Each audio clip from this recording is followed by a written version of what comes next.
and welcome everybody. Boomer Sports is back on the airwaves, and of course, a dandy start to the season we have on hand for you tonight. Woodward taking on Elk City, Boomer Fieldhouse. Glad y'all could join us tonight. Of course, as always, join me, Mr. Ely Noble on the call. And Ely, we have been waiting for this. It is that time of year finally, the round ball, the hardwood, and two exciting teams for Woodward to be watching tonight. Yeah, absolutely. I mean, it's already been a lot of fun. You got the JV squads finishing up actions right now, and can't wait to see, a matchup that's, starting the season. But we just seen not too long ago between the girls. It was the last game of the Elk City versus Woodward. On the girls' side, it was the last game for the Boomers last year, so it's going to be a fun one. That is going to be interesting because obviously the Woodward girls last year were swept by Elk City in three really tight contests. You made reference to the last game of the season. That was in the regional consolational finals, and the Boomers fell on that one 54-48. The boys' side was a little bit different. Woodward dominated Elk City, outscored them 203-90 across three games. And this is an Elk City team that was under a new coach in Tyler Foyle, who was back this year. And was kind of rebuilding a little bit, if you will, kind of figuring out who was going to be contributing. The Elk City girls, meanwhile, graduated some talent. They're under some new leadership, and so what's going to be interesting in the first game, Ely, in the girls' game, we got two new head coaches. Obviously, Woodward now led by head coach Nathan Jones, the son of Casey Jones, been around, obviously, the area for a long time. Has been on the Woodward staff for the last 3 years, as well as Nathan. Lacey Moore stepped down from the role over the summer, so they promoted Coach Jones to that head man job, and he's really excited. We've talked to him over the last month or so here and there, and he's excited to see what he could do with this bunch of talented young ladies. And on the Elk City side, made reference, new coach for them, Sean Hamm, and the school parting ways at the end of the year. Coach Hamm was very successful leading the Elkettes, but they're now going to be led by Mason Jones. She is from Panhandle, Texas, just graduated Southwestern Oklahoma State University, was a great player in her day, was a standout there at Panhandle, Texas as a basketball player, and then played 2 years at Tarleton State, and then started 2 years as a junior and senior at Southwestern. So interesting matchups on hand, Ely, but man, is there any better time than this for the year? You're wrapping up football, you're getting basketball going. Can't get much better. No, this is the best time of the year in terms of sports. I mean, especially for us as reporters, we got basketball during the week, and then as the week comes to an end, we got playoff football. So, right. For sports lovers and players, this is the best time of the year when you have the two the idol of American sports, right in front of our eyes. So that's right. It's definitely a fun time.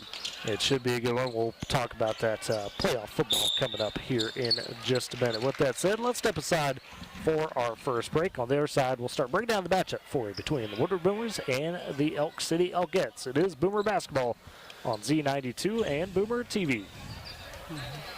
Every family has a story filled with chapters of love, laughter, and dreams for the future. But what if one day you're not there to help write the next chapter? Life is unpredictable, but your love for your family shouldn't be. With State Farm Life Insurance, Gwen Matthews and Woodward can help ensure your story continues, even when you're not there to turn the page.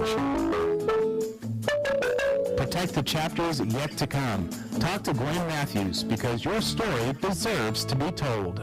Life moves fast, and you deserve internet that keeps up. Say hello to Pioneer Fiber Internet with blazing fast gig fiber speeds designed for the way you live, work, and play. From ultra-smooth streaming and lag-free gaming to lightning-fast downloads and crystal-clear video calls, Gig Fiber gives you the speed and reliability to do it all. Ready to upgrade your internet experience? Visit GoPioneer.com to sign up today. Supporting communities in every way, Sealing State Bank is thrilled to bring hometown banking closer to you with a brand new branch in Woodward.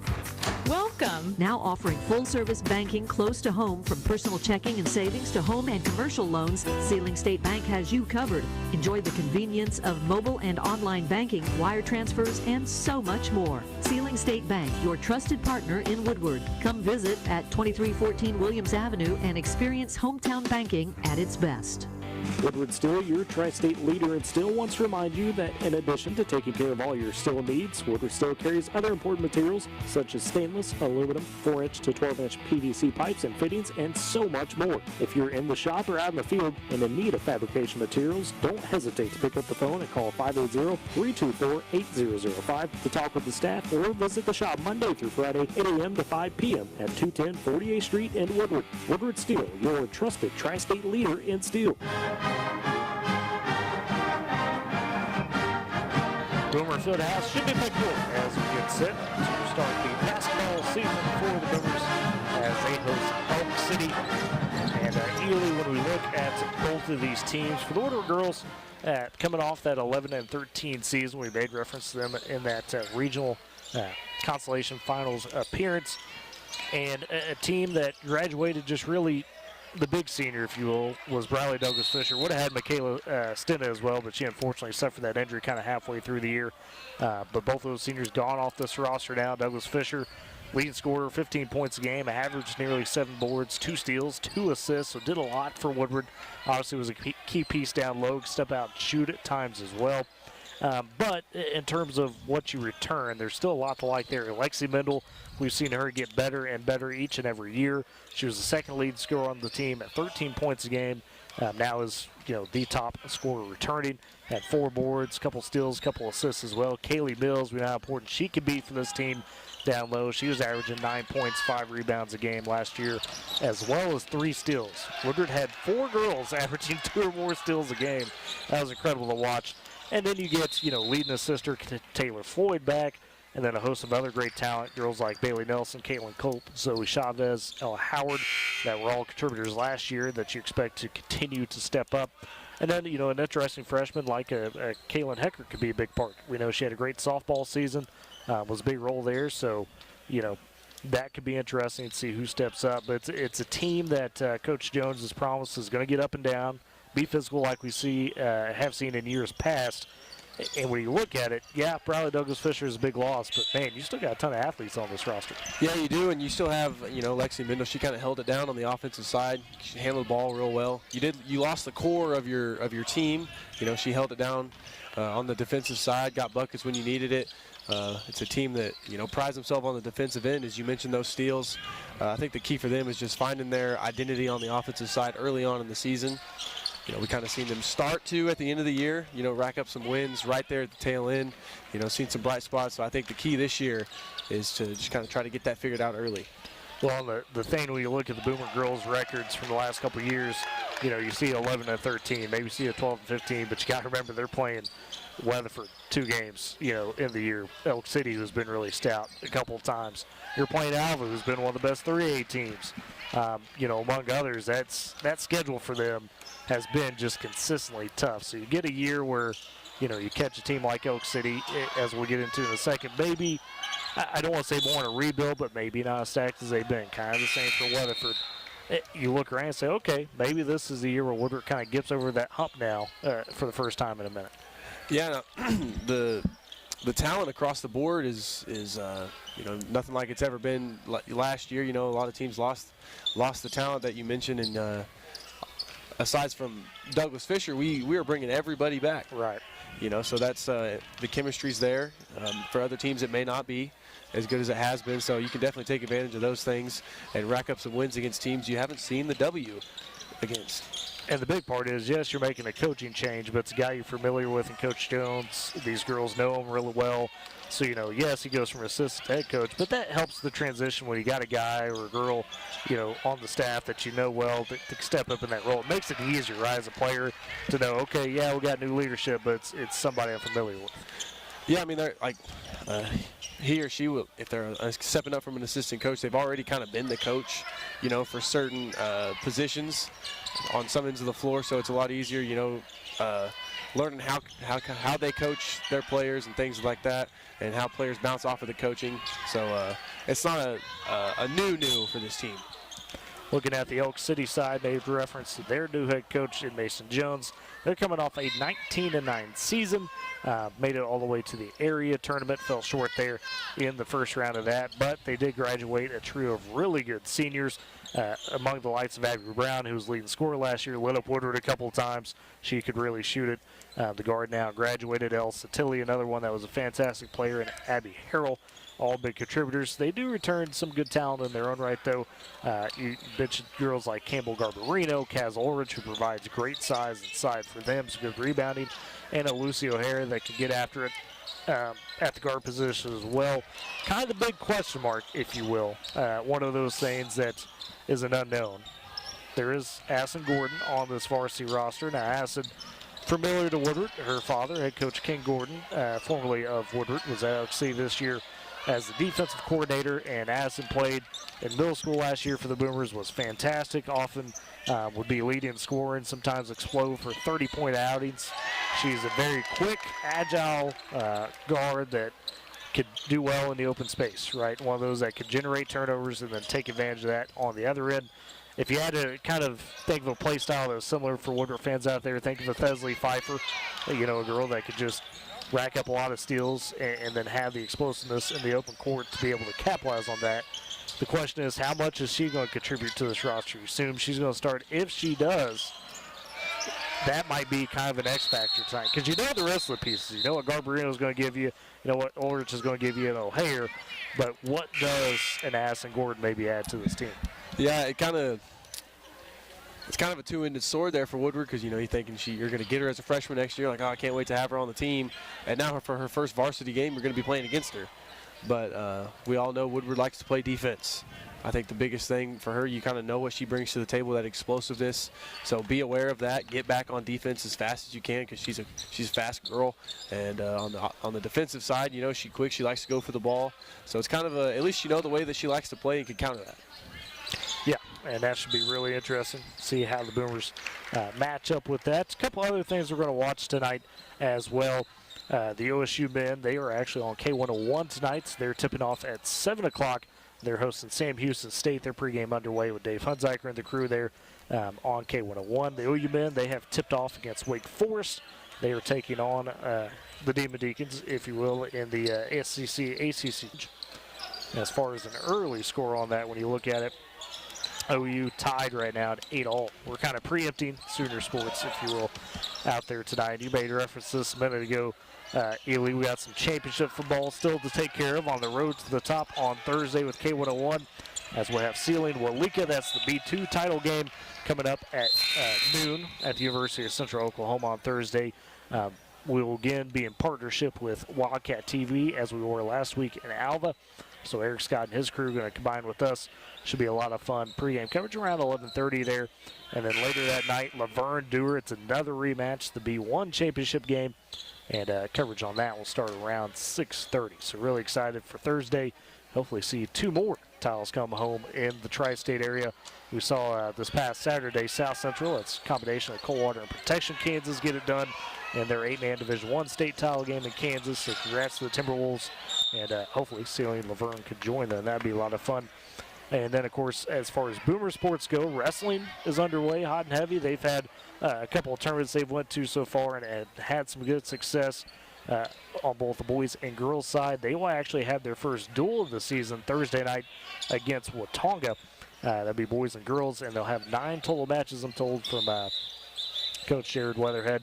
Starts at 6 o'clock, so something you want to see. That wrestling squad, that program, been doing some really good things over the last couple of years. Some really talented wrestlers on both the boys and girls side, and definitely want to check that out Thursday in Watonga if you get the chance. You need to experience the duel. The Boomers' first home duel of the season, by the way, should be coming up on the 16th, I believe. That'll be against Liberal. So we'll cover more on that as we get to it. Talk to Coach and hopefully some of those wrestlers. And always fun to see some squads succeed for the Boomers. On the Division II college side, I want to mention this real quick. The Ranger men, they're heading into GAC play this week. 2-game win streak for them, set at 3-3 overall in the season. They'll take on Arkansas Tech Thursday night, 7:30. That's on the road. Then they'll stay in Arkansas to face Harding at 7:30 on Saturday in Searcy. As for the women, they sit at 5-1 on the season. They've been really good to start the year. Only loss in non-con came to number 2 Pittsburgh State there in Alva in overtime, so can't fault that. They've got a 3-game win streak going themselves. Dominant wins over Heston, Cameron, and Oklahoma Panhandle States. They'll play at 5:30 against Arkansas Tech on Thursday, and then Harding Saturday at 7:30. And Harding, that's going to be a great challenge again because Harding's number 10 in Division II as it stands for the women's side right now. So, and I would basketball going on up there in Alva. Yeah, it absolutely is, and I wouldn't be surprised to see Northwestern on the girls' side of things creep up into those rankings. Yeah, because I've never seen a team wear another team out on defense the way that those Northwestern girls are doing right now. Watching them play defense is just as fun as watching them score on offense. I mean, they wear them out on the defensive side, and on the Rangers, the men's side, they got to figure out what they want to do with all their talent. They got all the talent in the world. Yeah. Just kind of struggling to figure each other out. Got basically a whole new roster this year, so just got to figure some things out. You've seen some flashes. Just got to settle on in. Just 6 games into the season, so about to start conference play. Some good competition as well. Absolutely. They've been through the gauntlet so far to start the season. Got a good win versus Emporia a few days ago, so got some confidence going into conference play. Should be a lot of fun. Of course, all the tri-state basketball getting going underway. We were talking earlier, some of those more immediate area teams. Vi-Side boys are off and rolling. They've got a great start to the season. Just came out this week as number 3 there in the rankings. I believe in B2. Defeated Moreland last night in a tight game. And then you look at your ladies of the world. We know they're going to be good. The Ceiling girls ranked number 4 in their class. So got a lot of great basketball in the area as well. And then you extend to the Panhandle, Texoma Goodwill, so on and so forth. So should be a lot of fun to watch this season. The boys JV game getting ready to be wrapped up here soon. And then we'll have the girls pregame coming up as far as your starting lineups, your national anthem, and the actual game itself. Let's go ahead and step aside for a quick break. You're listening to Boomer Basketball, C92, and Boomer TV. Vance Ram of Woodward has a huge selection of 2025 Ram half-tons with huge discounts, 0% for 72 months, and no payments for 90 days. Plus, get 0% for 60 months on new 2026 Ram 1500 Bighorn and Laramie models. And big savings on all 2025 and 2026 Ram 2500s and 3500s. Right now, get $8,000 off all remaining Ram cab and chassis in stock. Vance Ram of Woodward, where Oklahoma drives Ram tough. At Bank of Western Oklahoma, we've been a cornerstone of the community since 1908. Being locally owned and operated, we understand the values and the culture that define Western Oklahoma. From supporting local farmers to helping small businesses thrive, we take pride in offering personalized banking solutions that reflect our deep understanding of Western Oklahoma. Discover the difference of a bank that's been by your side for generations. Bank of Western Oklahoma, member FDIC, an equal housing lender. Enjoy mile after winter mile on tires you can trust for any adventure in any weather. Between September 24th and December 9th, get $80 via reward card or virtual prepaid card after online submission with the purchase of 4 new Michelin passenger or light truck tires. Visit your Michelin dealer, High Plains Tire at 2220 Main in Woodward. See MichelinMan.com/autos/deals-promotions-and-rebates for complete details. Offer expires 12/9/2025. Hungry? Head to Longshots Bar and Grill in downtown Woodward. Bring the whole crew for juicy ribeye steaks, giant burgers, wings from mild to flaming hot, fresh salads, and more. There's something for everyone, including the kids. Planning a party or team celebration? Check out the upstairs golf and gun bays or ask about our group catering options. Longshots Bar and Grill, downtown Woodward's favorite hangout and the official home of the Boomer Coaches Show every Wednesday from 6 to 7. Come hungry, leave happy, and make it a night to remember.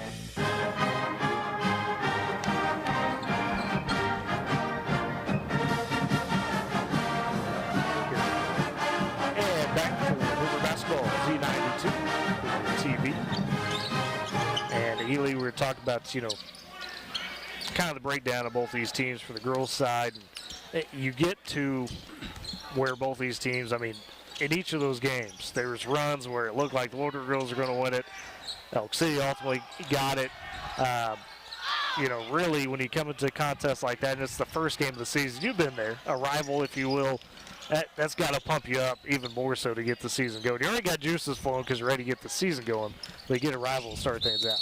Yeah, you played 3 close games last year, and then you started off with, you can just consider it the 4th one minus a couple players. So yeah, these teams are definitely amped up, ready to go. You see them, both teams coming, waiting to come out of the tunnel as these JV games are getting close to wrapped up, and I think it's going to be another close one, to be honest. And the good news for the Boomers, you are pretty much at home to start the year. Friday, they'll have Weatherford coming to town for a matchup there, 6:30, 8 o'clock on the girls and boys side. That'll be some new-look Weatherford teams. We made reference to that a second ago. Obviously, the Sage twins, C.J. Nixon, Walker Kinney, they're gone. They're graduated for Weatherford coming off that state championship. So we'll see how they play out with probably is going to be almost an entirely new starting five for the girls, graduating a lot of their big seniors. So what I was going to say is that on the boys' side, their whole team that playing college ball now. Yes. They had a squad last year. So one of the Sage twins at Iowa now was originally committed to St. Louis. Coach McCollum got hired at Iowa and followed him up there. The other Sage twin at Pittsburgh State, who's really, really solid program. Kennedy's at SWASU, and then CJ, of course, on the football roster at OU as a defensive end. So it tells you kind of the talent they had with that bunch. And then the only one out of that five who isn't playing college ball is still, in high school. Yes, so. Mr. Smith. Yes, Jackson Smith, I believe. So I imagine he'll be kind of that league guy. But you look at the next opponent there next Tuesday, a week from now, we'll be home again as it'll be Anadarko. That's another squad, obviously, was very talented last year in 3A and graduated a lot of talent in their own right on both sides. Still, though, you could always expect Anadarko to bring some good basketball. And then we get into next weekend, and we have that first tournament of the weekend. Boomers this year not hosting their Winter Classic tournament, if you will. They're going to the Chickasha tournament next Thursday, Friday, and Saturday. As for how things will shake out with the bracket, the girls will be up first. They'll take on Riverside. That's been a powerhouse small school team for the last few years. And so that'd be a good test for them at 4:10, around 4:10. Again, these times approximate just because you know how tournaments can be. The boys are set to follow the girls against Cassidy at 5:35. On the same side of the bracket as them, you've got Chickasha and Cassidy for the girls, so you win, lose, depending on who comes out of that. For the boys, you'd be looking at either Jones or Chickasha on Friday. The top half of the bracket on the boys' side is Weatherford Altus first round, and then Riverside Western Heights. For the girls' top side of the bracket, it's UConn Altus and Weatherford Jones. So some good teams up in that mix. I mean, UConn, we saw them here last year, and that Winter Classic, the boys' side, they were pretty good. Interested to see how the girls do. Obviously, Weatherford, we mentioned them. You'll see them Friday and then see them next Friday, if you will. Jones always brings some talented teams. So it should be a really good test for the Boomers in that first tournament of the season. But Boomer boys, we could say, on the JV side, rolling 42-29 over the Elks right now. So got some of those kids that are playing some minutes or have played some minutes on this JV squad we might see tonight. That'll be kind of the question for the Boomer boys. You know you got Caden Gaines, Gage Hutchins, Cole Reed. Who else is going to step up around that? Aaron Laredo or Grayson Roach, maybe. The boys matchup will tell us kind of a lot. Maybe not tell you the ceiling, Ely, of this team, but kind of give you an idea of, you know, where they'll start with, if you will.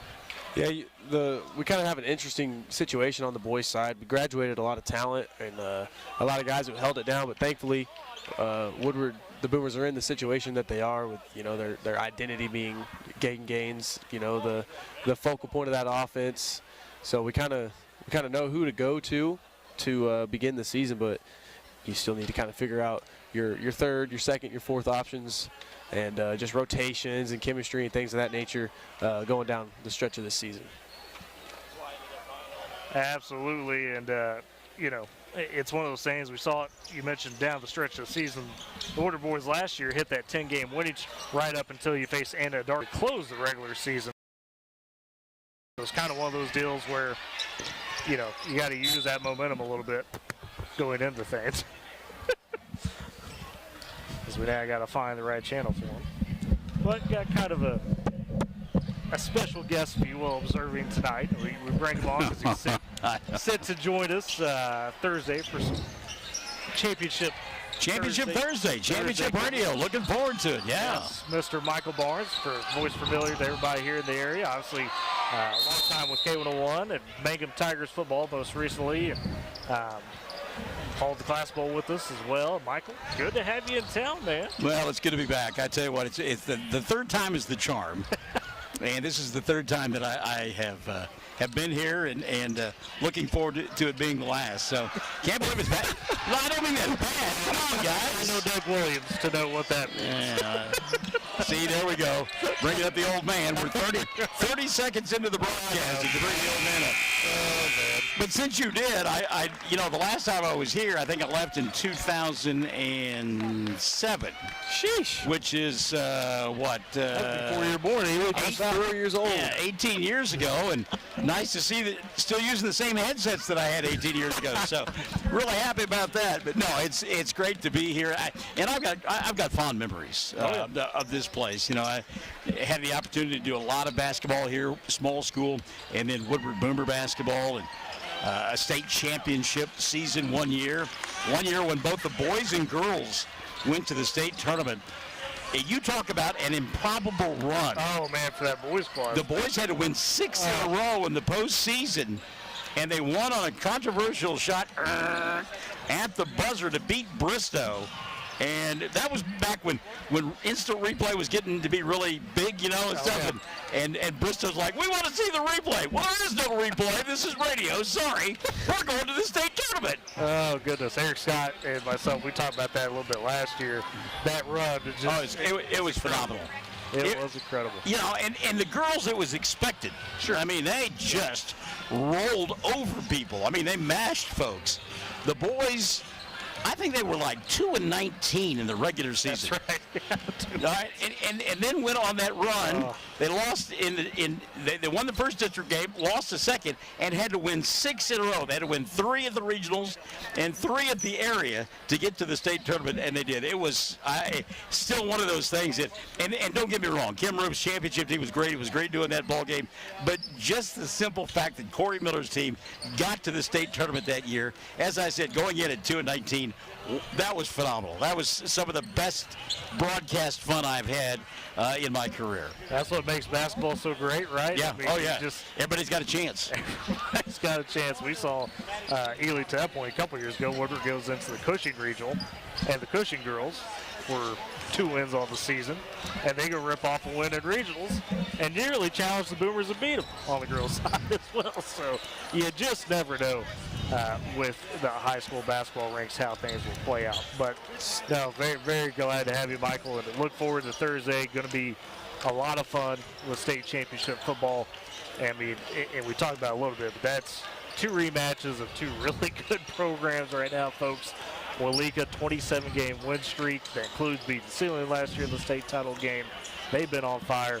And then Dewar, the Dragons, got some extreme talent.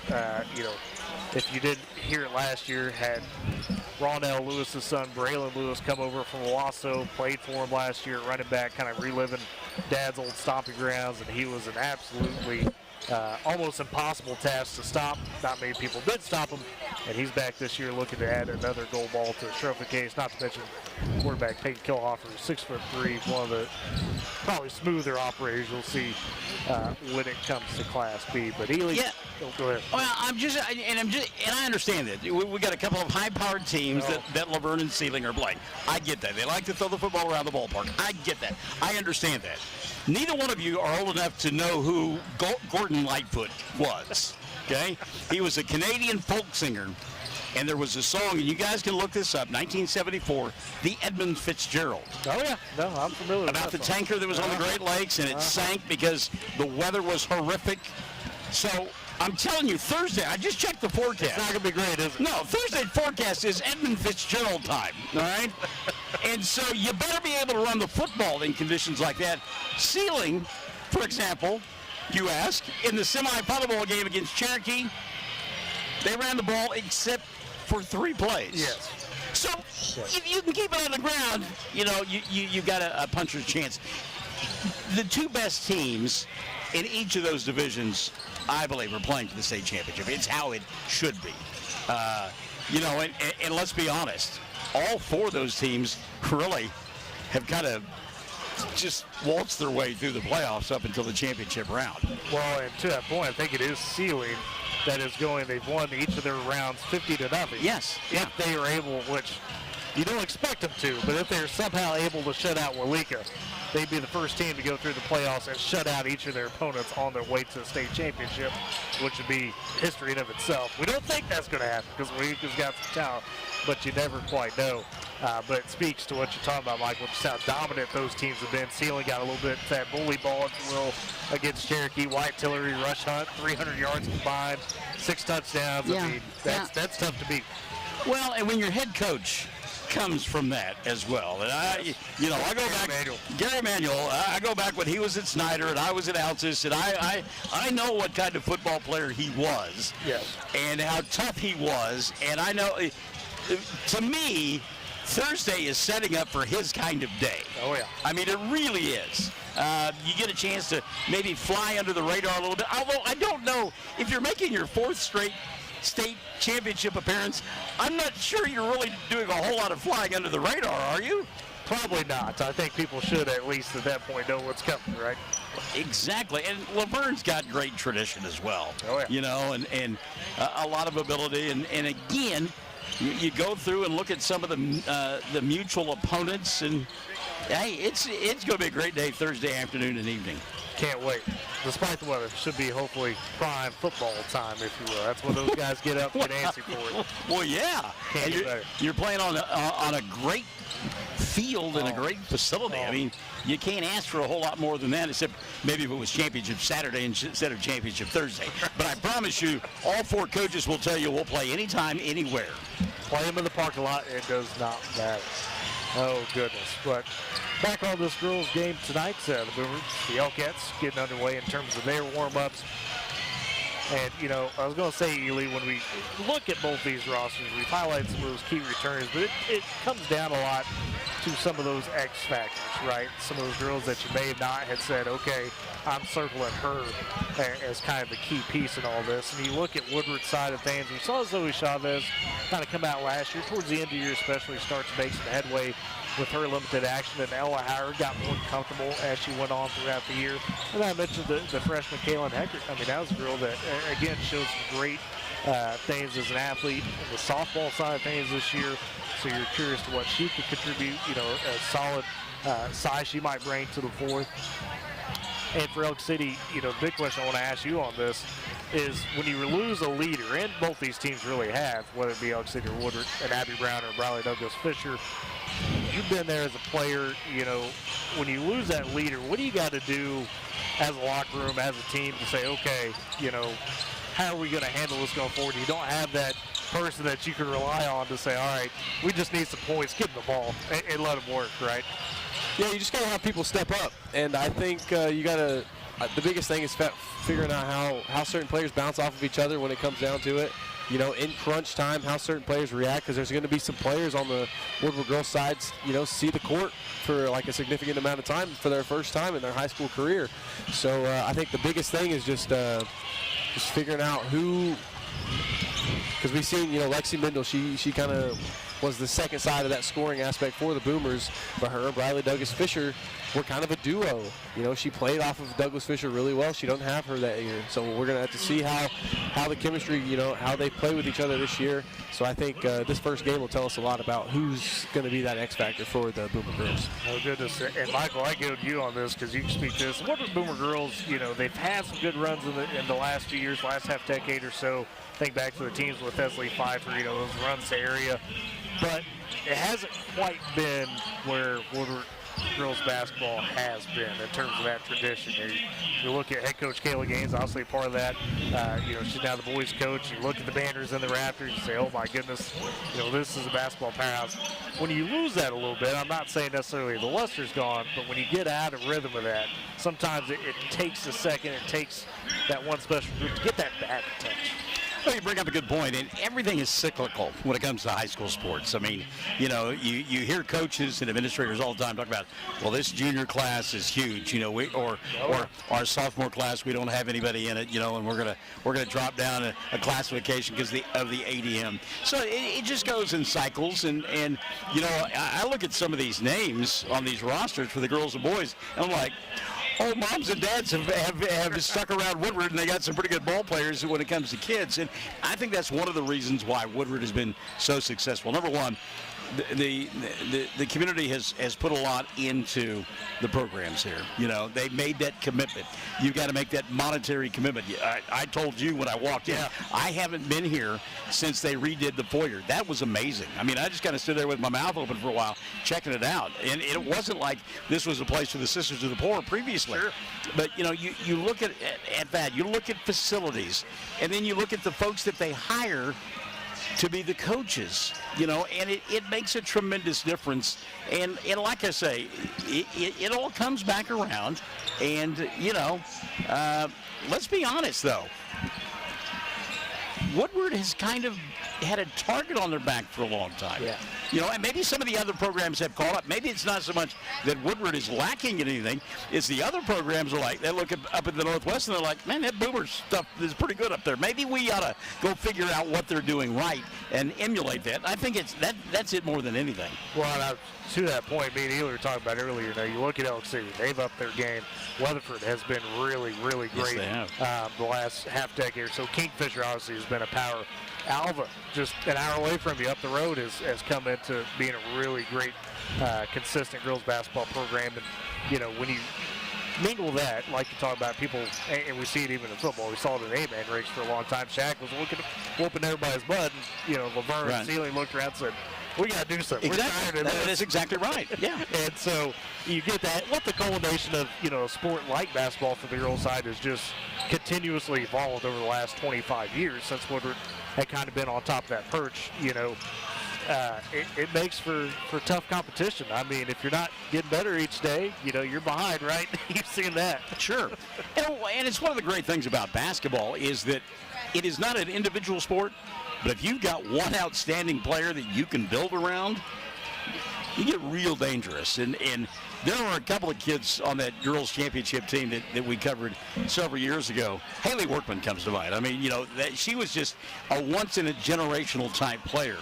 And when you get those, you milk it for all it's worth, and you build around kids like that. And I think that's, you know, year in and year out, that's what they've done in Woodward. And it doesn't matter if I was in Ardmore or Altus or somewhere in between. I always check the box score and always find out how the Boomers do in the various sports. And, yeah, of course, been here 3 times, as I mentioned, and knew a lot of the coaches back in the day when they played, and then suddenly they're coaches and administrators now. And I think some of them are actually old enough to be grandparents. So that's a little bit frightening in its own right. That's the thought you don't want to have. So one other thing that I think that you guys talk about, how's it going to look here tonight to begin things. I think one of the keys will be how quickly do the kids respond. I've always thought it was the hardest for softball players to make the transition to the basketball season because of the length of time. Because let's face it, most folks who play basketball are softball players or volleyball players, whatever. And so when those seasons end, there's a long lull before the time you finally get out on the court. So it'll be interesting to see how quickly the kids respond, how their legs respond. I know they've been running. I know they've worked out. I know they're in tremendous shape. But there's something different when you get out on the floor and start running up and down chasing, and it's for real. So that'll be one thing that'll be fun to watch. And Ely, to Michael's point on that, you know, the one thing we know about 2 of the Boomers' lead players in Lexi Mendel and Kaylee Mills, those girls don't know what an off season is. They're not playing softball. They're, you know, in basketball. If they're not in basketball, they're playing travel softball. They'll find something to do to keep themselves rolling and always improving. Yeah, and he made a good point too. Basketball, if you're active in all kinds of sports, basketball is the sport that you get the least amount of time to prepare for a season in. You know, there's sports before, there's sports after, and you know, during the summer you're preparing for that first sport coming into the season. So it's a quick turnaround for, you know, multi-sport athletes. Be honest with us, Ely. How many times were you on the basketball? Because you're a football player from Moreland, went to the basketball side. Do you have to take a couple games to get acclimated back to basketball shape? Yeah, you know, you go into the locker room at halftime and you grab the trash can. You know, he mentioned it's a whole different game once you get out there. How you react is the most important thing. There'll be some rubber legs out there early on, I promise you. There will be some rubbery legs. Oh, man. But it almost suits kind of the Boomer style. We were talking about that earlier, Ely, with how Coach Jones wants this attack to be physical, up and down a bit. You can wear all your opponent, especially early in the season. That's going to be massive for the Boomers in a game like this. Got band on hand. Hey, yeah, I was going to say for 100 years I have lamented winter. I hate winter. I saw the forecast for tomorrow night into Thursday morning when we're going to do championship football on Thursday. Stop it, old man winter. But the only thing that makes wintertime bearable, hot and sweaty gymnasiums like this, and the band in the background. Tip of the cap to the Boomer Band. They sound fantastic. And don't forget, folks, for that Boomer Band, they are making that trip to D.C. next year to be in that July 4th parade in D.C. 250th anniversary, and they are always looking to raise some funds. That takes some money, so if you want to support them, ask J.C. Crockett, you know, what you need to do in terms of being able to support them, or T.J. Park. That was a smooth transition, and we didn't even plan it that way. Wow. Let's turn it over for the national anthem here. For basketball action, the 35-second shot clock will be used in tonight's basketball game. It's an optional call with the OSSAA. Folks, before our national anthem, we'll recognize a moment of silence so that we may quickly choose, reflect, meditate, or engage in other silent activity. Please be respectful of others during this moment of silence.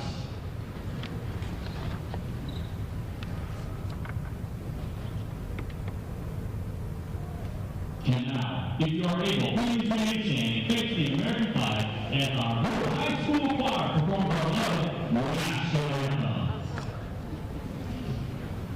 Oh, say can you see by the dawn's early light what so proudly we hailed at the twilight's last gleaming, whose bright stripes and bright stars through the perilous fight o'er the ramparts we watched were so gallantly streaming, and the rocket's red glare, the bombs bursting in air, came through the night that our flag was still there. Oh, say does that star-spangled banner yet wave o'er the land of the brave and the home of the brave?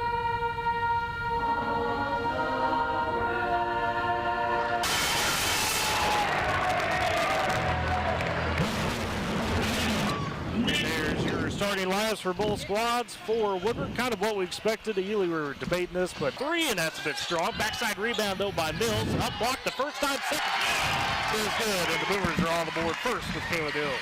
Yeah, Tyler, and the Boomers have the possession arrow, too, as Elk City had the jump ball, and they got a steal right away. Boomers showing a little bit of pressure now. High left wing. It's Ball. She's nearly double-teamed at the timeline, almost stolen by Ford. As she gets it away to O'Hare, down low, and up and in for Elk City. And Garbarino gets her first basket of the night. The officials letting them play a little bit early on. I'm surprised. I think they know both these teams will be physical. 7:15 first quarter, 2-all. Boomers, and it's a turnover as trying to make it work up top was Nelson. Throw on the right wing, and a miscommunication there into the Elk City bench for out of bounds. So the Elkettes take it back in the backcourt. On the dribble is Ball. And she'll feed it over to O'Hare. Back to Ball, trying to work on that pressure. Left wing, Garbarino drive, pulls up for the shot. She's fouled. Shot is short, and Campbell Garbarino going to the free throw line for Elk City. Ely, those are the legs I'm talking about. You're not quite there yet. Middle of the season, she gets there, plays defense. There she's a little bit tired early on. Had to play with her hands a little more than you'd like to there, and mentioned letting them play, but that was definitely the first foul of the game there. Colt got him with the hands. And it was Garbarino missing the first free throw. Second one does go in. So Garbarino now with all 3 points for Elk City as the Elkettes lead 3-2. The Boomers take it back. 6:50 first quarter. Colt near the timeline down in the scorer's table, and she's fouled nearly going out of bounds as Kaz Ulrich kind of blocking her out. So Ulrich gets her first. A side out for the Boomers. I'd like to see, early on here in this first quarter, everybody being able to handle the ball just a little bit there. And on the inbounds goes from Floyd to Mendel in the backcourt. She's at the W, left wing to Nelson. Looking for a lane to pass. Now wants the drive, gets a screen from Mills, and the ball poked out of bounds. As coming up was Garbarino and poked it away from Nelson. Boomers keep possession. 6:37 first quarter as Elk City leads 3-2. And some we hadn't got to mention yet. I forgot. I mentioned the split and everything. Shot clock in action. Yes, sir. We'll touch on that here in just a second because the Boomers have experience playing some of the Kansas teams last couple of years. Inbounds goes from Floyd to Bill's left wing. They'll swing around to Floyd right side. She's guarded tightly and stolen away by Ball of Elk City. Flips to the head now. Goes on its way to Coffee. They'll swing around, shot up. And that is good. Boomers being a little sloppy here early, trying to get into those actions, trying to rush things just a little too quick. Woodward's got the basket for Elk City. They lead 5-2. Now Middle races down the other side, right wing. Here's some pressure. Has to back it out. 6:05 left first quarter. Boomers looking for the score. Ball loose. Picked up by Nelson. She'll tee up the shot. The mid-range, no good. Backside door, though, by Caitlin Colt for 2. Makes it 5-4. Boomers still trail. 5:50 first quarter. And she's got both baskets, right, on putbacks. Mills. That's right. Yeah, you're right. Okay. 2 bigs down low. Yes. That's kind of how that it's going to roll early for the Boomers. As Garbarino gets a shot, but blocked by Mills. Come across, recovered, and blocked it out of bounds. And Kaylee Mills, boy, you saw it last year. She can come out nowhere on some of those blocks. Yeah, she can. And you mentioned both, post have both baskets. That's good here early on. You kind of that shot's not falling super early in the season. Have those posts, be there to get those rebounds. Inbound for Elk City goes from O'Hare to Ulrich near the left elbow. Out the ball, right wing, guarded tightly by Nelson. Swing it up top, Garbarino, primary ball handler. 5:30 first quarters. Elk City leads 5-4. Right wing back over the ball, guarded tightly again by Nelson, all in her face. And now the shot clock runs out. And as the turnover Elk City. Now, I was going to make this point here in a second, but the Boomers have had experience playing the Liberals, the Dodge Cities, and even Garden City. They use the shot clock in Kansas, and Woodward's already used to this 35-second deal. Elk City, maybe not so much. They just completely forgot about it there. That's why they had no idea. And you'll see a lot of that until the Christmas break is over. And Mendel across the timeline for the Boomers, guarded tightly by O'Hare. Gets a screen, high screen for Mills, right wing. Can't use it. Now another screen, this time for Nelson. Mendel, head down trying to drive. And they say a foul on the baseline as Mendel is trying to swing around. Yeah, foul's the right call. Barnes, you hit it on the butt. They're letting them play here early. Seeing a lot of hands, a lot of bodies. And that goes back to the legs. Having to play with your body more than just your athletic ability. Coffee the foul for Elk City. Inbounds goes Mills, puts up the shot, no good, but she is fouled. Mills got a nice sweet spot in the paint. A few feet in front of the basket, just couldn't convert. Yeah, I giggled a second ago because there was quite a collision up top that could have been called. And you're exactly right. It was the legs that they're just not there yet. This is fun. I love this. 5:01 first quarter. Boomers trailing 5-4, but trying to take the lead. Kaylee Mills at the free throw line. First one up, ties it up as she makes it. She's got 3 of the Boomers' 5 to start. We got her first substitution as coming in for Woodward will be Ella Howard. She'll take over for Bailey Nelson. Rotation of the kids in and out, too. That'll be interesting to watch in this first game of the year.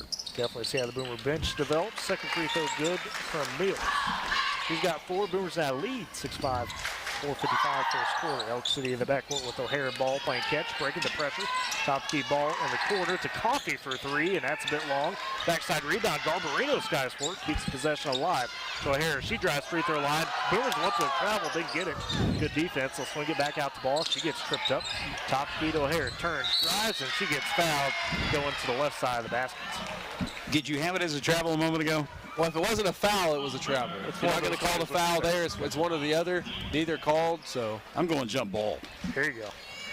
So the foul for the Boomers on Lexi Mendel, her first. And now send O'Hare to the free throw line. She makes her first shot. So early on, making free throws, looking good. In the fourth quarter, we'll see where those legs are. Keep talking about the legs, but that's going to be a big indicator. 6-all, 4:37 first quarter to break the tie. It rims out for O'Hare. Rebound by Kaylee Mills. She'll flip it back to Mendel as she races towards the scorer's table. Now across the timeline right side. Getting the high screen for Mills yet again. Trying to dribble off of it is Mendel. Not much there. Garbarino sticking tight. Shot clock at 20 seconds. 4:20 first quarter.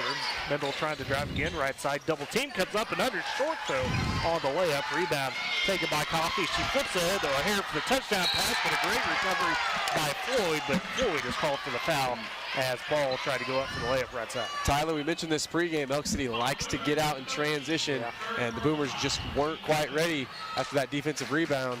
O'Hara, she was already out past half court. I like the foul, though, fellas.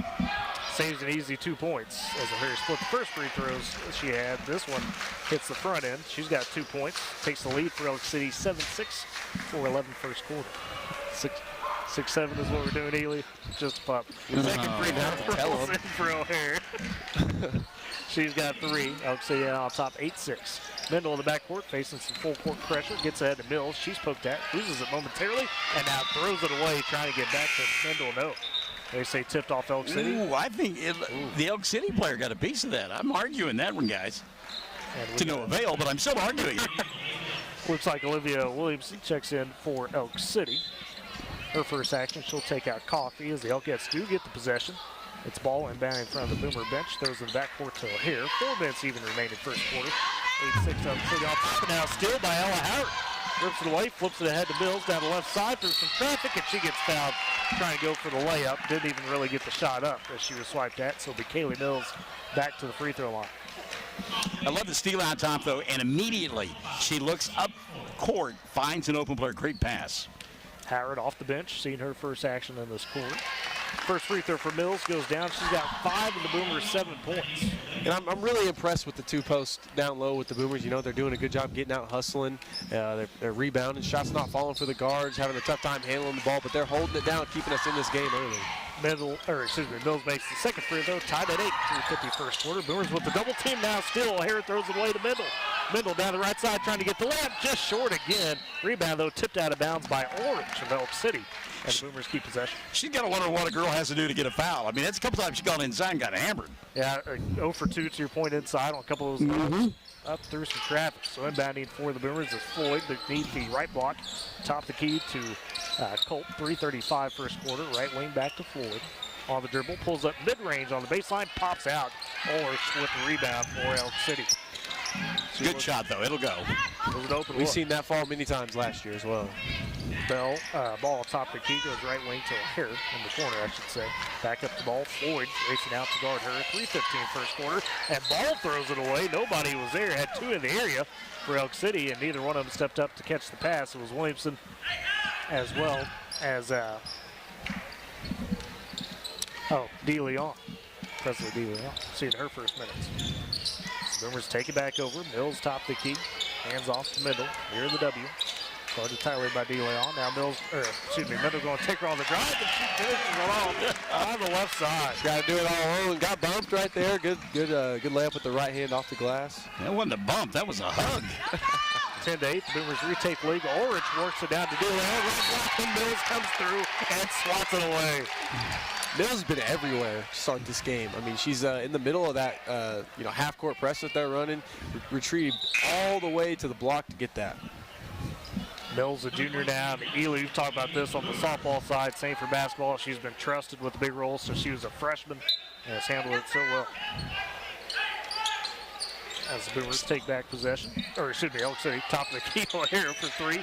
That's a little off short. Rebound taken by Colt, flips it ahead to Nelson, down to Mills, and she gets fouled again on the right block. I don't want to keep making the same point, but she was guarding the inbounder, the girl who caught the ball, and then she flipped it up to the top of the key. Mills ran out there, contested it, got down in transition, got the ball, now she's at the free throw line. I mean, defense rewards offense. Mills for another pair of free throws. First one good. O'Hare picks up the foul, her first. 15th foul for Elk City. 2:38 first quarter. Boomers lead 11-8. Second free throw on the way for Mills. That one too strong, her first miss. Offensive board though by Nelson. She's in the left corner, getting some pressure, and O'Hare strips it away on the pass. Looks ahead, flips it to Ball right block, shot too strong, and Colt rips away the rebound. She gives it up to Nelson though, and that comes to our table as Nelson just unfortunately couldn't handle a pass, but Caitlin Colt just tough rebound inside. Goodness. Ferocious. I like it. She showed a bit of that off the bench last year and rewarded now with some starts. Elk City on the possession. Ball dumps down to Ulrich. She's double teamed, kicks it back out the ball for 3 right wing. That pops out. Ulrich on offensive board and put back, and it rattles around it in. Ulrich with 4. Boomers still lead 11-10. 2:05 first quarter. As it's Mendel in the backcourt, passes up to Mills, high, top of the key. She's going to try to drive past DeLeon, takes it down, and floats a pass over to Colt, but she's bumped as she does so. And Kaylee Mills even showing the ball handling skills a little bit off the drive. Yeah, that's going to be some bonus free throws, 1-1 Yeah, 1-1 now. So. And that will be on DeLeon, her first. So Mills already was 7 of Boomer 11. Most of it from the free throw line. The first one just rims out. Oh, goodness. She's missed her last 2 now. The announcer's jinx. Oh, I know. She started last year, what was it, Ely? 12 for 12 or something? And yeah, we mentioned it. Right? Yeah. Second free throw. That one pops out as well. Rebound taken for Elk City. And now another pass and a steal by Mendel, and then a foul for Malt. So pressure from both sides of the defense, getting to both sides of the offense here early. Seeing a lot of turnovers in the half court. But good defense there from Mendel. Good awareness to run up and steal that one. Easier to play defense when you're tired than it is offense as well. And when you're nervous, first game of the year, it's a lot easier to play defense. Just get those jitters out, be fast, antsy. Mendel makes her first free throw. She's got 3 points. The Boomers lead 12-10. Mendel averaged 13 a game last season. Second free throw, I should say, up off the back iron. Rebound taken by Elk City, and now timeout from Coach Mason Jones of the Elkettes. Great Plains Bank, heritage, trust, respect. These are the things that make Great Plains Bank great. With deep roots across Oklahoma and Texas, they are in touch with the communities in which we live and work. Great Plains Bank, powering Boomer Sports. Boomer Sports on Boomer TV and KMZE FM C92. But the first time out, Michael, we've seen, it's been up and down, it's been physical. We mentioned, the legs, how will they feel? You see this in players, everything's good, you're out there running, you get that first time out now, the soreness maybe sits in a little bit. How do you respond out of that? Well, and, you talk about the play inside. Most of our points have come from inside. Nobody's hitting anything from out 10, 15 mid-range jumpers, and certainly no three-pointers have gone down here in this first quarter of play. By the way, I'm amazed every year that goes by that I get a little bit older, and this song is played by bands on the high school level throughout. Oh, yeah. It's the Rolling Stones, Painted Black, from 1965. This is 2025, and high school bands are still playing it and nailing it. I mean, I love it. I mean, it's a staple. It's just like, Seven Nation Army, that song is going to be played until infinity for but you understand 1965. I know. Do you understand what I'm saying? That's. Can you do the math on that one? 60 years. Thank you, Evie. Yeah, CJ was maybe getting out of college that day. Anyway, timeout for Elk City. They've got possession on the left wing. It's Ball attacking after she pumps and drives off the back iron a couple times. No good. Rebound secured by Mills. She'll whip it to middle for the Boomers. Minute 35 first quarter. Woodward leads 12-10. Middle in front of the scorer's table. Out to the Woodward W. Guarded tightly by Williamson, giving her some fits. Williamson almost comes up with the steal. It's on the floor. Should be a jump ball possession arrow in favor of the Boomers. First jump ball we've seen tonight. Probably not the last. Yeah, that was another one of those just, being tired, being gassed already. I mean, she just kind of lost that ball off the dribble. So definitely getting that stamina built up early on. See Ella Howard come out and Bailey Nelson back in. Mendel again to the backcourt, goes left wing to Nelson. Looking to pass to Floyd down on the baseline. Tough pass, and Floyd can't quite handle it, but they say out of bounds to Elk City. She got a little bump and a bang from behind, too, trying to hold on to that ball. Yeah. But it is the turnover. Elk City with possession, facing Boomer pressure with minute 13. They flip it at the ball. Nice work to the right corner to Ulrich. Now Williamson drives. She's blocked the no. They say foul. Colt thought she had a swat. Instead, Williamson will head to the free throw line for the first time tonight. I think the block was good. It may have gotten her with a little bit of body down low, and that's where they got the foul. It's always that follow through, isn't it? Mm-hmm. Yeah, now when there's the argument with the landing space, if you don't give her enough space to land, there's that too. And Williamson gets her first points, making the first free throw. 12-11 Woodward leads, minute 6 first quarter. Couple dribbles for Williamson. Spins the ball, dips and shoots, and off the side of the rim. And chasing down the board, it's Mills, taken away from Ulrich. And then Mills smartly throws it off Ulrich as she was heading out of bounds. Heady play from the junior. That was fun. That was good. That's somebody who's played basketball a whole lot in their life. That she has. The Boomers all in possession. It's Nelson in the backcourt facing some pressure from Williamson. Trying to go down the right side, gets a screen, gets past the timeline on the right corner, now looks back, angles it out, 53 seconds. Remaining in the quarter, 22 on the shot clock. She's picked up her dribble, needs help. Finally gets it to Mendel. Mendel turns, drives to the lane, going for the layup. Too strong, had an open look. Couldn't bury it. Rebound taken by O'Hare for Elk City down the right side of the court. Going through the wing, step through move. Misses on the layup there, tough look. Mills with another board. 30 seconds remain in the quarter. Boomers lead 12-11. Mendel down the left side, bumped by Ball, and it's knocked out of bounds. They say by Ball. So if I'm getting a started team, I'm getting to pick sides. Kaylee Mills is my number one draft choice. Yes. A lot of spirit in that girl. 9 points, 5 rebounds last year. And inbounds to Mills, blows the layup high, and it gets knocked out of bounds. They say last touch by the Boomers as Mendel was trying to fight for it. You'd shoot it up high, too, if you had two hands in the middle of your back pushing you out of bounds while you put up the shot. I mean, come on. Inbound for Elk City.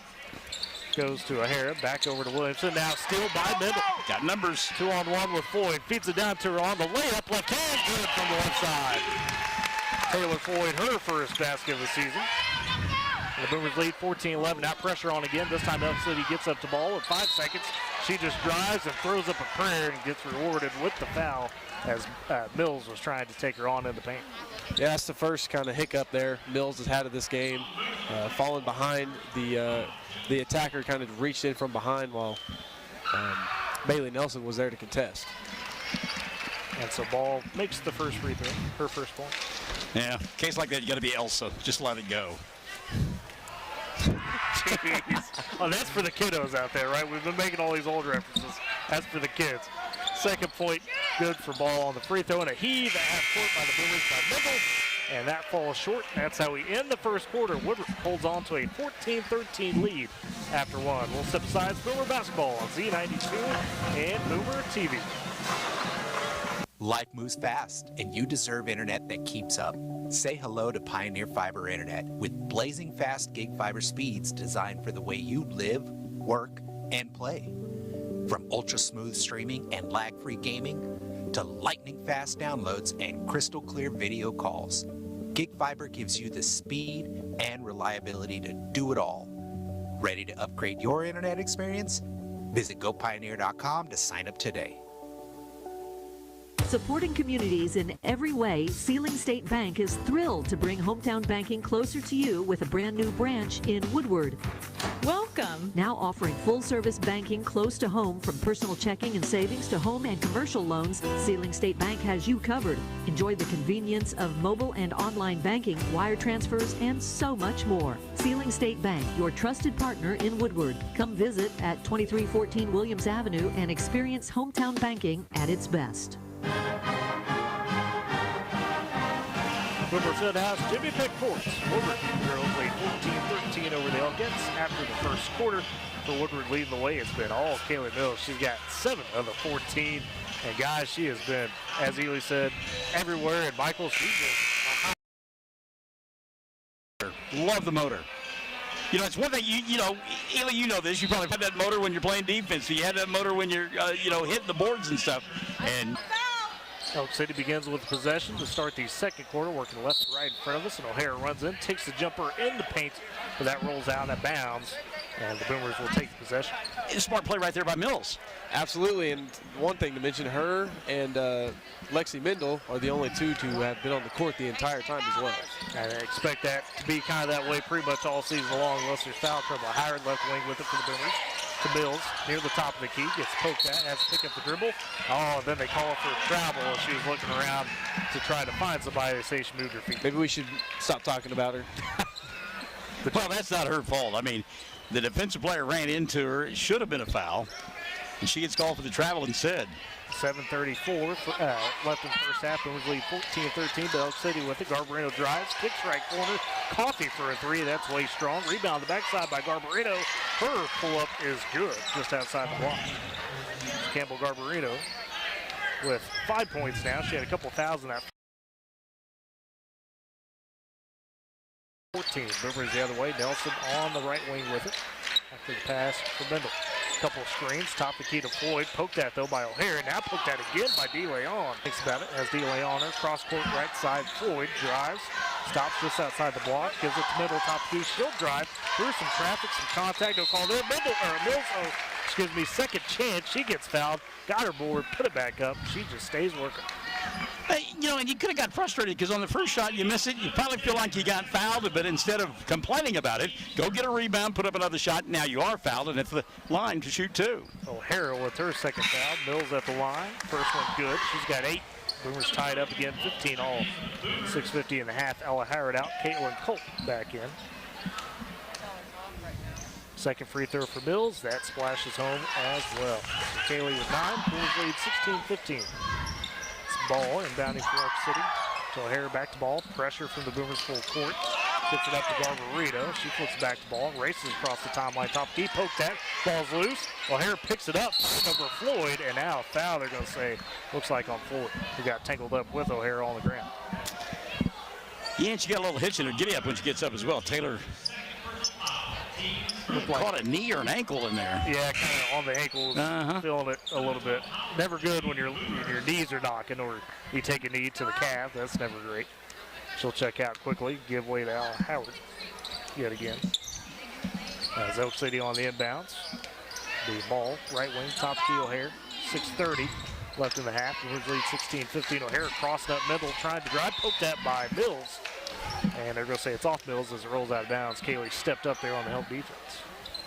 Yeah, it looked like it could have rolled off of her knee there. Had a couple hands pointing the other way. Inbound for Elk City, goes to the right elbow. DeLeon, hands off. Top key, O'Hara tees up a 3, and that's the first made 3 for either team. As it splashes home for O'Hara, she's got 6. Elk City back on top, 18-16, 6:15 left in the half. Bendel behind the timeline, right wing to Nelson, guarded tightly by Ball. Now poke that stolen away, taken away by Elk City. As they'll go the other way with O'Hara. She's across timeline, picked up by Middle. Over the Ball, beside her, 5:55 left first half. Boomers trail, 18-16. O'Hara trying to cross up middle again, attacking the right side. Gets cut off, top the key, Garbarino pumps. She drives, goes for the layup, tough play, no good, and they call a foul as Colt got under, and they'll get Colt for the block. Yeah, when they get that deep, Ely, you're going to have a hard time getting the charge call there. 9 times out of 10, you're going to get the block. Yeah, and attending to that was a impressive move there by Garbarino as well at the top of the key. And her first free throw off the right side clanks out. Garbarino still with 5. Elk City still leads 18-16. And to that point, you're chasing, trying to get to the spot. A lot of times you're not going to get that call from the referee. And the first game action that we see for Cadence Bourne tonight for the Boomers as Garbarino makes the second free throw. And now timeout called by Coach Nathan Jones. His first timeout taken in the half. M&D Enterprises and Lawnmower Shops for your best lawn, porch, or patio. M&D Enterprises and the Lawnmower Shop are your people. They carry everything you need to make your greenscape that little piece of heaven you have always dreamed of. Locations in Woodward, Canton, and Weatherford. M&D Enterprises, powering Boomer Sports. So just under 5:45 left in the half. Elk City on top, 19-16 over the Boomers. And Michael, I mean, a battle. This is how it was all last season in 3 contests. Might be one of those deals, whoever finds that last little push at the end might win this game. Well, they match up really well physically, and they love to play physical basketball. It's kind of hard to be a rival when you're 55, 60, 75 miles away, but it's a pretty good rivalry that goes on here, and it's a lot of fun. I had forgotten about it. I don't know how. Shame on me. I heard you talk about Jimmy Peck Court, and that's where Boomer basketball for the girls started with that man. He was unbelievable. And out of the timeout, Boomers with possession. Nelson inbounds to Mendel at the timeline, left wing to Howard. Dumps it down, looking for Boren, and she's fouled inside as DeLeon just pretty much tackled her in the paint. Yeah, and Cadence Boring, established that position inside, and the only way that Elk City was not going to give up a basket there is fouling. So good job there from Boring to get that position. Second foul for DeLeon. She's off the floor. Good recognition to get the ball into her as well. I mean, you work that hard, you want the basketball. On the inbounds for the Boomers, Mendel trying to take it on the right block. That gets poked away. Stays with Woodward. Mendel now will flip over to inbound it from the beneath the left block into Boyne, left side on the corner. Tries to pass up to Mills, and that's poked away and stolen by Garbarino, and then she draws the foul as Mills was trying to get it back. On her part. Absolutely. That was a frustration foul. You could just see the look on her face. Happened right in front of us. And Kaylee's one of those classic players, and you, I'm sure, know a lot of Michael. As nice as could be off the floor, but when she's on the floor, she's angry. Elk City with the possession, top of the key O'Hare, 5:20 first half, and now steal by Mills, as is intended for Ulrich. Flips it over to Mendel, spins. Two players and grab the rebound. Inbounds for Nelson, beneath right block, 2 Mills, turns around, puts it up off the glass for Alzo. I mean, and she deserves that. She got the steal, got all the way down, get the rebound, fought for it, going out of bounds. Mills with 11 of the Boomer 18. They still trail 19-18, 4:55 and a half. Right wing ball, free throw line to Garbarino, back to ball, guarded by Boring. Hands off to Ulrich, takes a bit of a shot by Mills, drives, kicks back out. They reverse it to Coffee inside. Ulrich puts up the floater off the glass and in. That was a bit of a shot. That was a smack in the face is what that was. It was inadvertent, but it was a smack in the face. 6 points for Ulrich as Elk City now on top 21-18. You're sitting here. That's why it was a bit of a shot. Bit of a shot. 4:30 left in the half. Boomers all the possession. Mendel, right wing, gets a screen from Mills. Can't quite use it. Garbarino tight on her. Now another screen. O'Hare just comes up and bumps her. As Mendel was going to try to turn, maybe drive. O'Hare picks up her 3rd foul of the half. That's the other thing. Elk City's playing physical, but those fouls starting to rack up on them a little bit. You know, early on, a point I'm seeing is the most important time for the Boomers is their minutes without Culp on the floor. We see them, you know, kind of control the rebounding, and then when she steps off, inbounds Mills, right wing, top of the key, Mendel. 4:15 left half. Mendel driving left side, stops, turns around, looking for somebody past who finds Boring inside, up under Ulrich, and gets it to go down. Cades Boring, her first basket. She's got 2, and the Boomers lead trail 21-20. They forgot to clock, so they got it reset now. It's a learning experience for everybody. 4 minutes even left in the half. Elk City on top 21-20. They've got the possession. Ball on the left wing, high, guarded by Mendel. Goes near the corner to Coffee inside. Ulrich turns, puts up the, and Ulrich just with her size, you've seen her over the last couple of years. When she gets position on you, good luck. Yeah, she's got the height over him. And now an inbound pass poked away by Mills, intended for Ulrich, 1-on-1. Mills right side layup, just too strong. Ulrich aboard on the backside for Elk City. 3:40 left in the half. Ball racing down the lane. She tries to flip the shot and is fouled as a couple of Boomers converge on her. I promise you, we go back and look at the face of Mills on that layup. She cringes just a little bit because she's thinking that she's going to get hit. That's why she missed that shot. She was expecting contact and didn't get it, and you're discombobulated. Foul on Boring. You know, coming down the transition, that's a 50-50 ball. You know, she's able to get it. She's almost running out of her shoes trying to get that step over in front. She wants to be still expected to make that layup. She's in the backcourt, going the other way, hands off the ball in front of the scorer's table. On the baseline, Garbarino drives and gets it off the glass and in from the left side. Coffee's been impressive out front. She flips it to Mills, who was rolling off the screen. Unfortunately, Mills couldn't quite handle it well. Bit of a tight pass, and she travels with it. Trying to split that double team with the dribble and just took that 3rd step right before the dribble got down. Now, you mentioned, Coffee being kind of a gnat out in front. Coach Mason Jones just graduated from SWASU, was a 2-year starter. She was a gnat kind of as a guard out there for the Lady Bulldogs. So, representing that play style. 2:45 and a half, a drive by Garbarino, right side, it's off.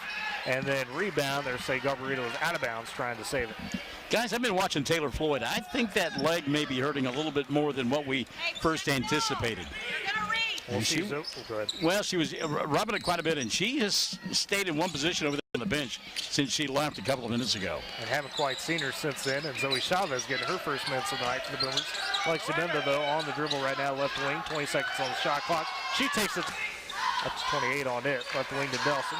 Again, guarded tightly by ball, gets a screen high from Bourne. Nelson has the pass to Mendel, but slipped and kind of skipped her way on the pass and travel call.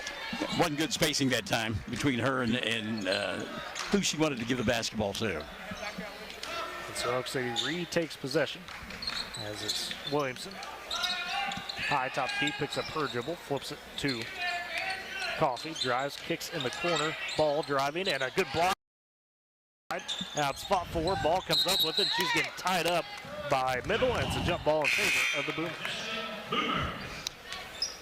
You talk about Mendel behind like that. It's good stuff. And it's not an easy skill to do either. If you do it right, highly effective. Mentioned Floyd in the leg. She's back on the floor now for the Boomers. I just had to anoint her. I had to talk about her. She's back. She's good. She's ready. Takes out Chavez. Mendel on the handle for the, or excuse me, Chavez is still on. Left wing to Chavez. Top key to Floyd. Minute 40 left and a half. Boomers trail 25-20. And now Floyd drives, but the layup wild and the rebound taken by Coffee for Elk City. She's in the backcourt, waving everybody off, flips it ahead to De Leon, right wing. She splits the double team, puts up a runner. That's way shot. Mills or Culp on the floor, and you are seeing that in the trenches on both sides of the ball and the two-man game between Mendel and Mills. A three heaved by Williamson. That's short, out of bounds, back to the Boomers. That's to go in. Mendel's the only one that stayed on the floor the entire first half for both teams at this point for the Boomers. She looks fresh. She looks good. She's an athlete, good conditioning, but the pass a little bit off the ball. And I think the biggest reason is like we don't see Mendel come off the court is we need that ball handling. Yeah. You've already kind of seen it here early on. Just the confidence in a lot of these ladies when they handle the ball. Besides Mendel, she's been the point guard now a few years. So. Still 25-20 in favor of the Elkettes. Minute left in the half. Ball has top the key for Elk City. Started by Mendel. Swings it right side to O'Hare. Dumps it down. Stolen away by Nelson. Stepped in front of De Leon. Nelson racing the other way across the timeline. Around the top of the key. Hands it off to Floyd. 45 seconds left in the half. 27 on the shot clock. And a pass, incomplete if you will, intended for Ella Howard. That one just a bit too far out of bounds, again, for the Boomers. Turnovers kind of ruining things here in the back part of the second quarter for Woodward. As Elk City takes it back, ahead the ball, in the corner O'Hare, down low, and shot, and just off the mark from Kennedy Wyatt, her first shot of the night. Boomers with the board. Floyd, right corner. Howard tees up the three. Down there. Yep. They called it a two for Howard, so not quite a three. Still, though, basket. 25-22, 15 seconds left. Boomers get another turnover. Nelson comes away with the steal. Flips ahead to Floyd. She's poked at 10 seconds. To middle, drives right side. And the foul. What's an and one? Great recognition by Floyd after she made the catch. She made the catch, bobbled it, and her first thoughts to do was look to where to go with the ball, and Mendel was running right by her face, and she dips it over and sets up Mendel for that and one. That's why you do all those practices running the wings up and down the floor.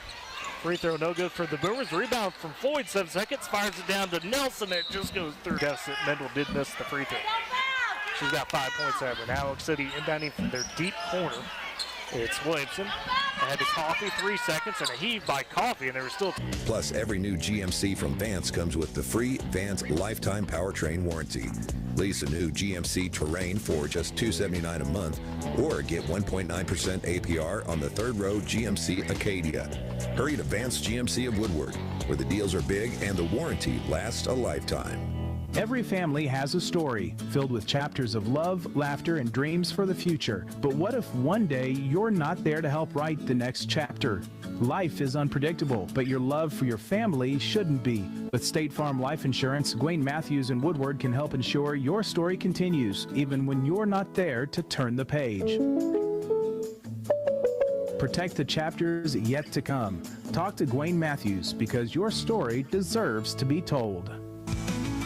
At Bank of Western Oklahoma, we know what it takes to keep your farm running smoothly. Our experienced lenders understand agriculture and loans for real estate, livestock, equipment, and more. We are locally owned and invested in our communities, making decisions that benefit you quickly. Bank of Western Oklahoma, the bank that works as hard as you do. Member FDIC, an equal housing lender. Woodward Steel, your tri-state leader in steel, wants to remind you that in addition to taking care of all your steel needs, Woodward Steel carries other important materials such as stainless, aluminum, 4-inch to 12-inch PVC pipes and fittings, and so much more. If you're in the shop or out in the field and in need of fabrication materials, don't hesitate to pick up the phone and call 580-324-8005 to talk with the staff, or visit the shop Monday through Friday, 8 a.m. to 5 p.m. at 210 48th Street in Woodward. Woodward Steel, your trusted tri-state leader. Deal.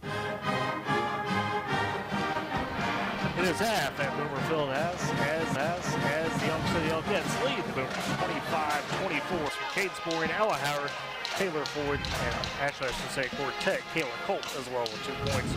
For the Boomers on the Elk City side, that spread out Campbell Garbarino with 8 points, Lucy O'Hare, Kaz Ulrich with 6 apiece. You got Blakely Ball with 4, and then a single point for Olivia Williamson. Boomers did win the first quarter. That'd be a fiery game, physical game, and it's lived up to the billing so far. Well, it has, and you know, one thing that, and Elan's young enough, he knows this, he remembers this. When you play in a game like this, and everything is contested, I mean, there has been nothing easy in the first 16 minutes of this ball game. And, you know, you're running through screens and people are banging you and grabbing you and pulling your jersey. And, you know, it not only tires you out physically, but it gets to you mentally, Eileen. It'll be interesting to see in the second half who's got the wherewithal between the ears to kind of fight through that. Yeah, and you mentioned before the game started, how do you react? Right. And your circumstances of what you were talking about reacting to just happened in the first half. You know, the contact, getting tired. You know, refs aren't blowing their whistle, you know, like maybe you thought they would. Not a lot of outside shots falling. We've seen one outside shot fall for Elk City, as we have from Woodward. I think that's going to be the key to the game in the second half, is who can make the shots not inside the paint. Fellas, you know, we talk about the points, the bumps, the bangs, the bruises. You can try to simulate it in the scrimmages and practice and all that leading up, but it's different once you hit the hardwood for the first time officially off the season. So 25-24, Elk City on top of Woodward. We'll go ahead and step aside for another quick break, and on the other side, we'll get you set for the second half. It's Boomer Basketball, Z92, and Boomer TV. Supporting communities in every way, Sealing State Bank is thrilled to bring hometown banking closer to you with a brand new branch in Woodward. Welcome. Now offering full-service banking close to home, from personal checking and savings to home and commercial loans, Sealing State Bank has you covered. Enjoy the convenience of mobile and online banking, wire transfers, and so much more. Sealing State Bank, your trusted partner in Woodward. Come visit at 2314 Williams Avenue and experience hometown banking at its best. Life moves fast, and you deserve internet that keeps up. Say hello to Pioneer Fiber Internet. Blazing fast gig fiber speeds designed for the way you live, work, and play. From ultra-smooth streaming and lag-free gaming to lightning-fast downloads and crystal-clear video calls, Gig Fiber gives you the speed and reliability to do it all. Ready to upgrade your internet experience? Visit gopioneer.com to sign up today. Enjoy mile after winter mile on tires you can trust for any adventure in any weather. Between September 24th and December 1st.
Yeah,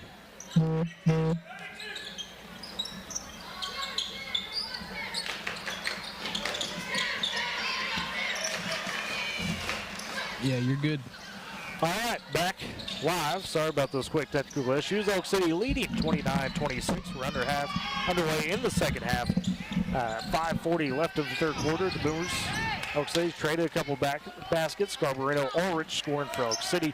Mendel for the Boomers.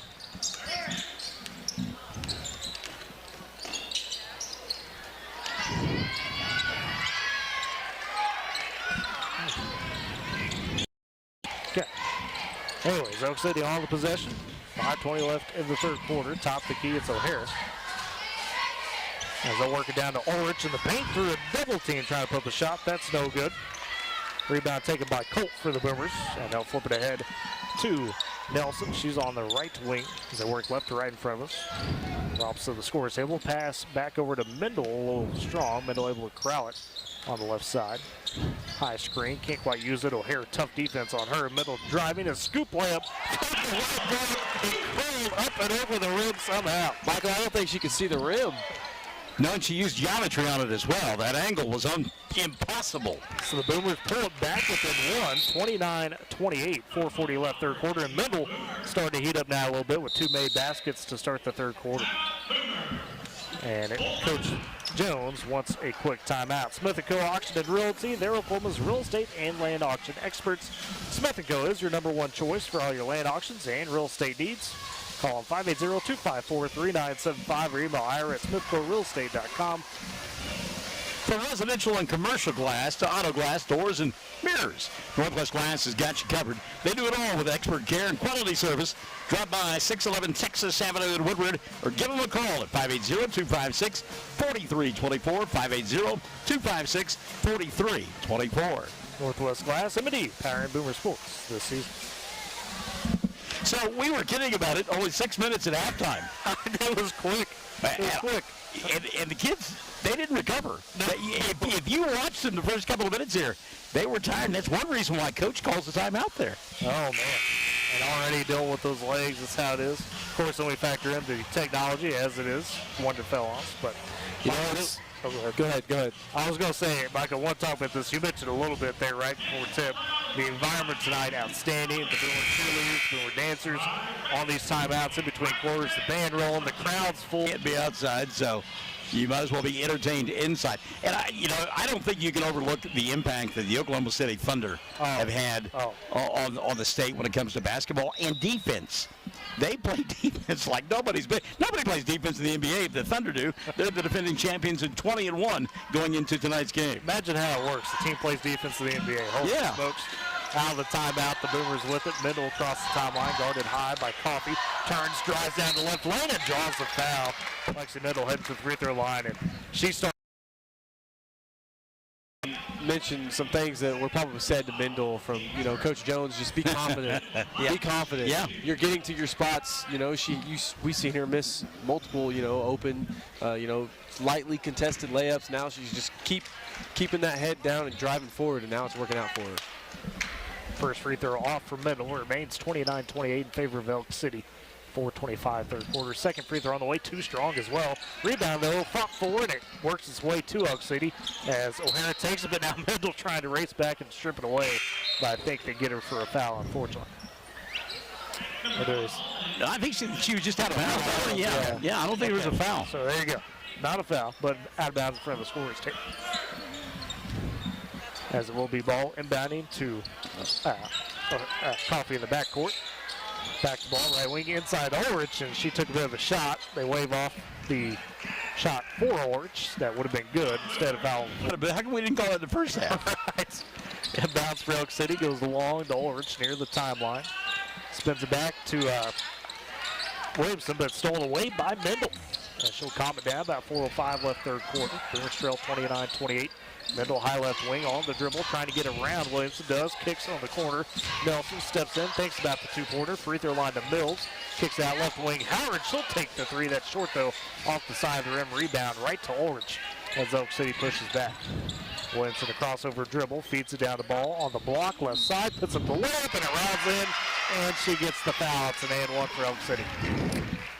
I know we ended up on the other end with an and one basket, but that was great ball movement there. You know, good penetration from Mendel. She kicked it out. The ball made its way all the way around to the other side. We had an open shot in the left corner, didn't fall. You just got to stick with that because that's what you want to see on the offensive side.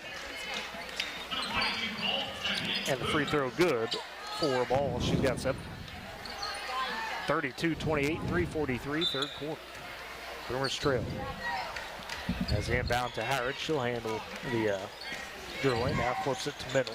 I don't know if you saw it or not, Tyler, but setting down is Floyd, and back in the lineup, Caitlin Colt. There you go. So back to the two bigs for the Boomers. As Mendel, top key, trying to drive left elbow. Down to Cope on the block, kicks out. Nelson open for 3, takes it.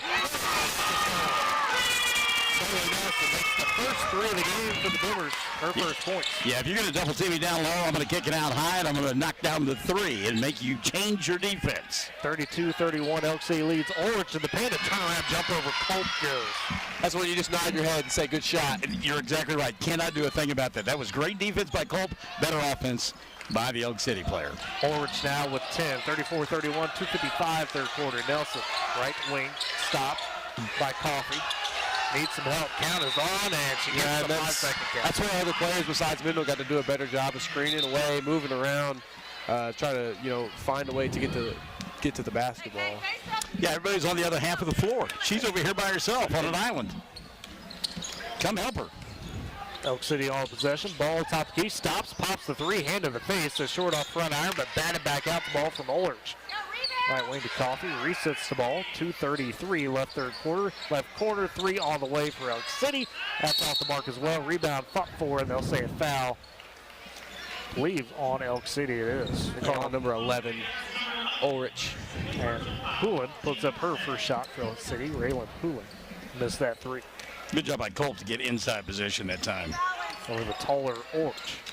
2:20 left third quarter. Elk City on top, 34-31. Boomer possession. Left wing, Nelson gets the screen from Howard.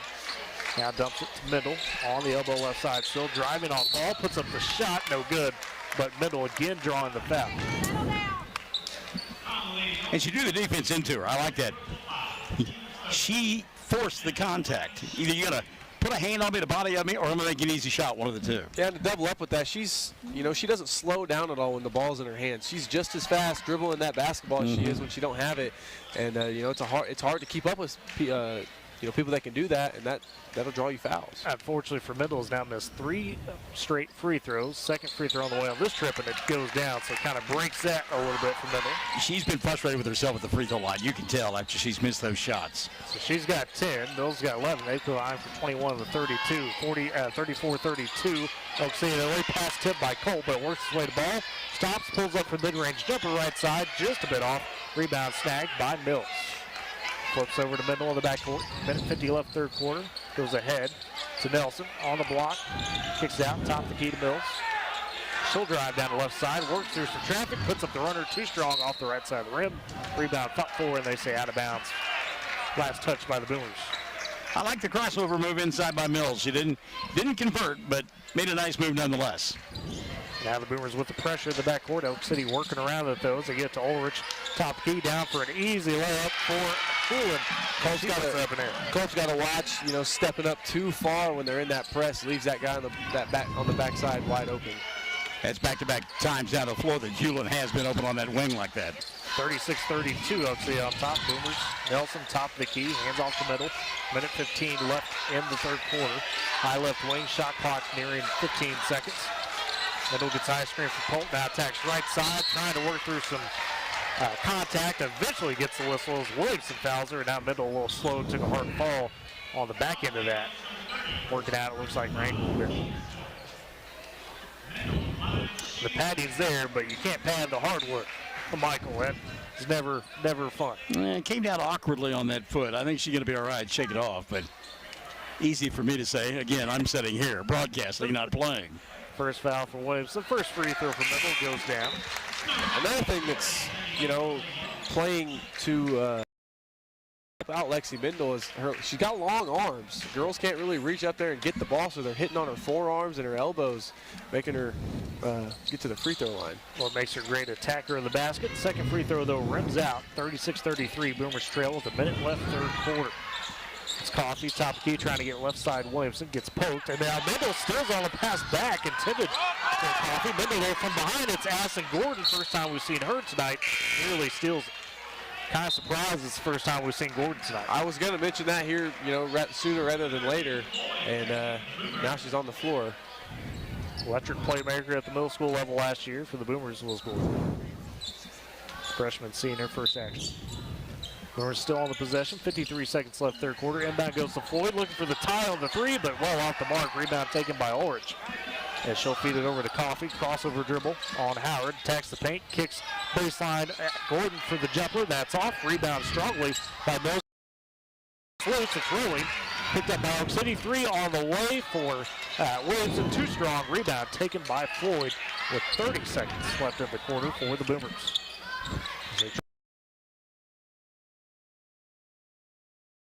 Top of the key. Getting a high screen from Nelson, and Nelson, and an illegal screen is what they said. A little bit too much movement. Nathan Jones disputing that call, but I think Nelson did get on Colt. Misses the shot. Second chance for Ulrich. No good as well. Rebound taken by Mills. Just 6 seconds. Pushes up court across the timeline with Ford. Left wing Floyd. He's at the buzzer for three, and that's short. City goes into the fourth with a 36-33 lead over Woodward. We'll step aside. It's Boomer Basketball on Z92 and Boomer TV. Van Chevrolet of Woodward has been busy with 0% on Chevy Equinox, 0% on Silverado 1500, and 3.9% on Silverado 2500 and 3500 HD. Plus, check out 2026 Chevy Trax LS for just $24,425. Lease a Chevy Trailblazer for only $289 a month, and all new Chevys from Vance come with the free Vance lifetime warranty. Hurry into Vance Chevrolet of Woodward, where the deals are hot and buy local. For more than a century, Bank of Western Oklahoma has stood by our communities, understanding the unique culture and values that make Western Oklahoma special. As a locally owned and operated bank since 1908, we're not just bankers, we're your neighbors. We've seen generations grow, businesses flourish, and farms thrive. And we've been there every step of the way. Trust in a bank that shares your roots and works as hard as you do. Bank of Western Oklahoma, member FDIC, an equal housing lender. Ready to start the fourth quarter as Elk City leads Woodward 36-33. The Boomers going to try to race this three-point deficit. It's been back and forth the entire third quarter.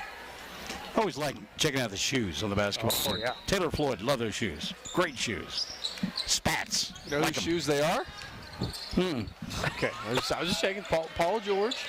Really? There you go. All right. He's a bit of a sneakerhead. Boomers on the first. I'm right there with him. I like it.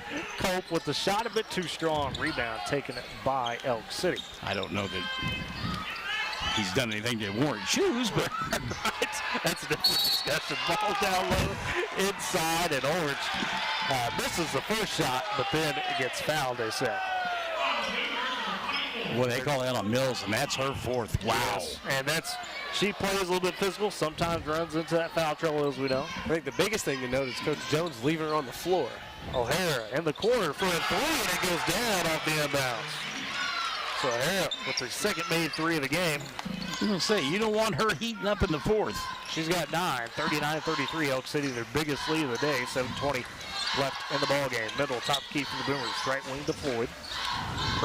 Pressured by Ball. Floyd still on the dribble. Tried to cross it over. Ball just took it away from her on the poke.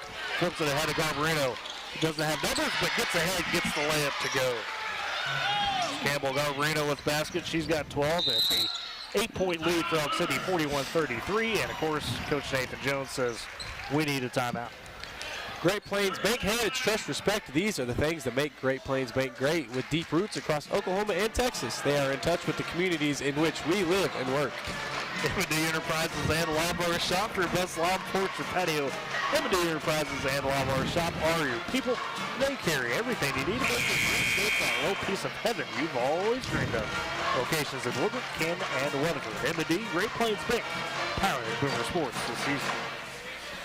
So on the timeout, 41-33, Elk City on top, and a little bit of a rundown, Michael. Elk City makes the three. They get a basket off the steal, and now the Boomers got to find something to stabilize the situation. Well, and a much-needed timeout for Nathan Jones as well. The last couple of times you can see his club a little bit frustrated, tired, and just not in good spirits right now. So you got to rally the troops.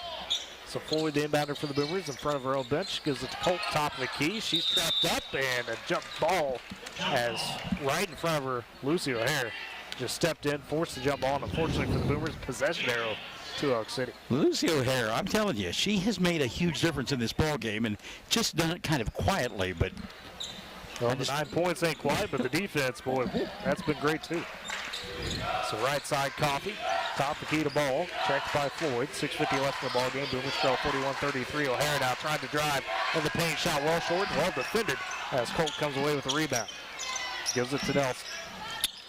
Cross timeline, high right wing to Floyd. Top the key to Mills, and then she's fouled as Garbarino races in there and elbows her down. Elk City's first foul of the quarter. Both teams just one. Garbarino turnover from the Boomers. And nobody touched the ball, so the inbound to our right here. Right in front of the student section, deep corner. Cheer dance team as well. Cheer dance team as well.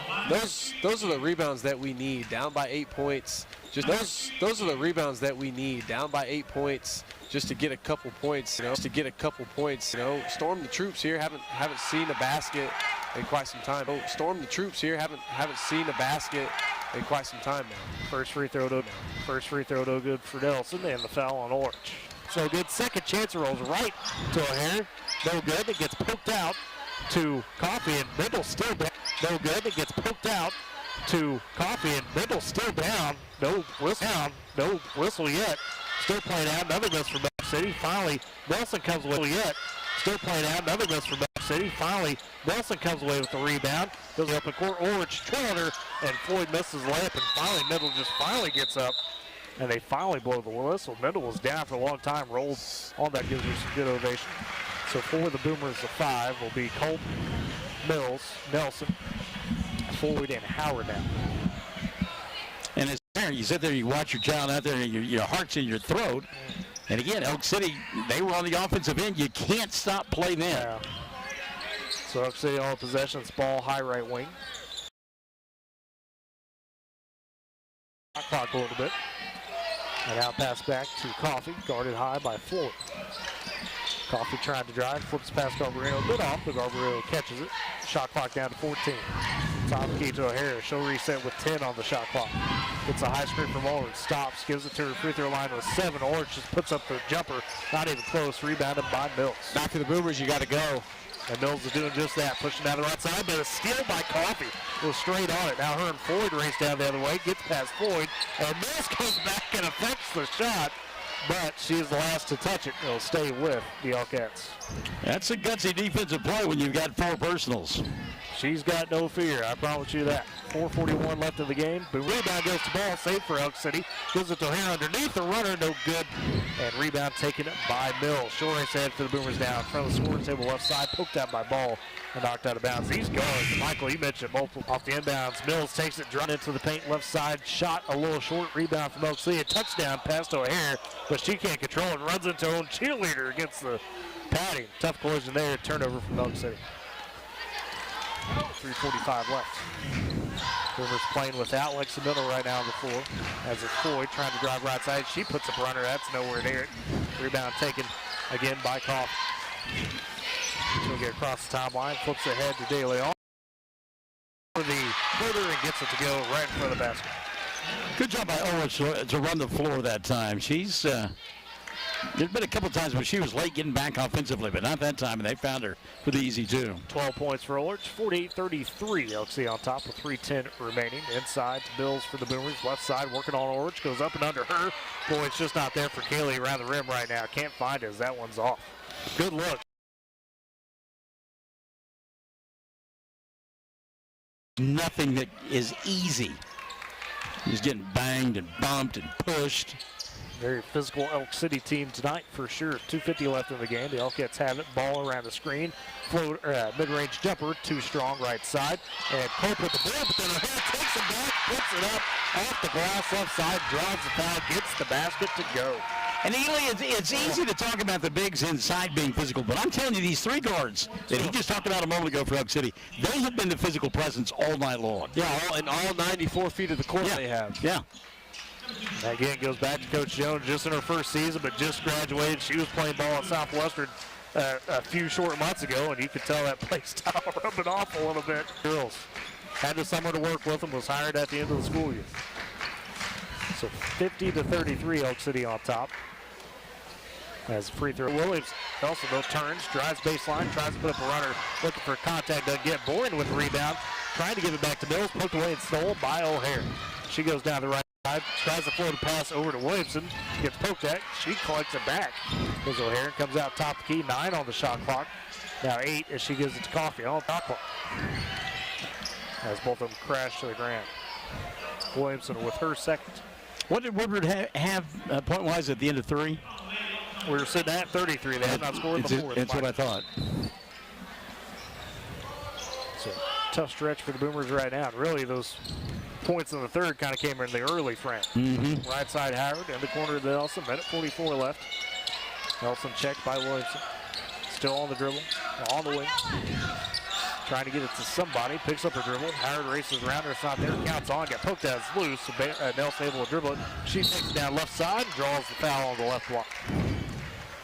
Shot was no good. Minute 29 left in the game. The Boomers still fighting, but unfortunately looks like they'll come up short in their opener. Elk City team that just has had their numbers so far over the last year now plus. As the first free throw for Nelson goes, she's got 4. They're certainly a reflection of their coach, Elk City.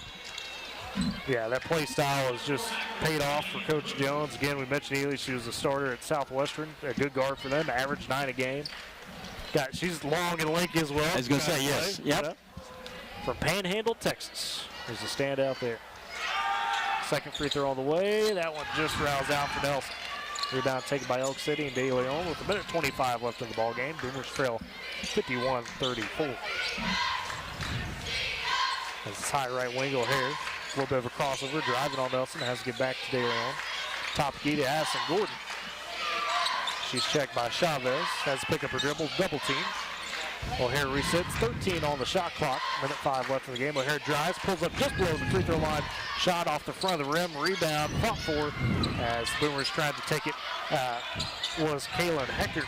And now Elk City extended possession down and block the shot a little strong for the Elkettes. And Kennedy White has a rebound by Heckert. One of the freshmen, she double dribbled. So Heckert seeing her first time. Again, talked about her at top of the broadcast pregame. What impact could she make? Really solid looking athlete. Had a great softball season. Led off the lineup for the Boomers most of the year. So left-handed? Is she left-handed? She hit left-handed? I think so. Yeah. It's been a bit since softball. Huh? After the game, Boomers trail 51-34. High right wing O'Hare. Guarded by Howard. She'll drive again, a runner, and that goes down over an outstretched hand. Lucy O'Hare with 14. And she's somebody not tired. You look at her, and she's still going. Let's play some more, she says. Down to the last 10 seconds. Boomers trail 53-34. They throw it inside the board, and she gets the layup off the glass left side. That is a tough catch and shot all in one. Will be the ball game. Elk City dribbles it up. 53-36 your final. The Boomers fall to the Elkettes to start the season. Step aside for break. Come back with your post-game stats. It's Boomer Basketball on Z92, KMZ, FM Woodward, and Boomer TV. Every family has a story filled with chapters of love. Insurance, Gwaine Matthews and Woodward can help ensure your story continues, even when you're not there to turn the page. To come. Experience? Visit GoPioneer.com to sign up today. To come. Experience? Visit GoPioneer.com to sign up today. Vance Ram of Woodward has a huge selection of 2025 Ram half-tons with huge discounts, 0% for 72 months, and no payments for 90 days. Plus, get 90 days. Plus, get on new 2026 Ram 50 on on new 2026 Ram 1500 Bighorn and Laramie models. And big savings on all 2025 and 2026 Ram 2500s and 3500s. Right now, get $8,000 off all remaining Ram cab and chassis. From personal checking and savings to home and commercial loans, Sealing State Bank has you covered. Enjoy the convenience of mobile and online banking, wire transfers, and so much more. Sealing State Bank, your trusted partner in Woodward. Come visit at 2314 Williams Avenue and experience hometown banking at its best. Your final of the girls' game is Elk City over Woodward. 50 totals for the Boomers leading the way. Lexi Middle, Kaylee Mills, both with 11 apiece for the Boomers tonight. Unfortunately, Lexi Middle down the stretch suffered an injury, did not appear later in that game.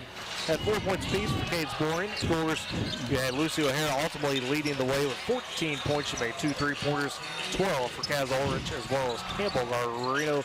Blakely Ball was 7-5 for Kylie Coffey and a point for Olivia Williamson. The quarter scoring in that second half, 11-9. Elk City won the third. But the fourth quarter, 17-3, the difference there in favor of the Elkettes. And that three for the Boomers, unfortunately, did not come to the final minutes. It was just Elk City taking control of that fourth quarter. Maybe some kids that are sort of ball. I was watching Lexi Mendel walk off the floor.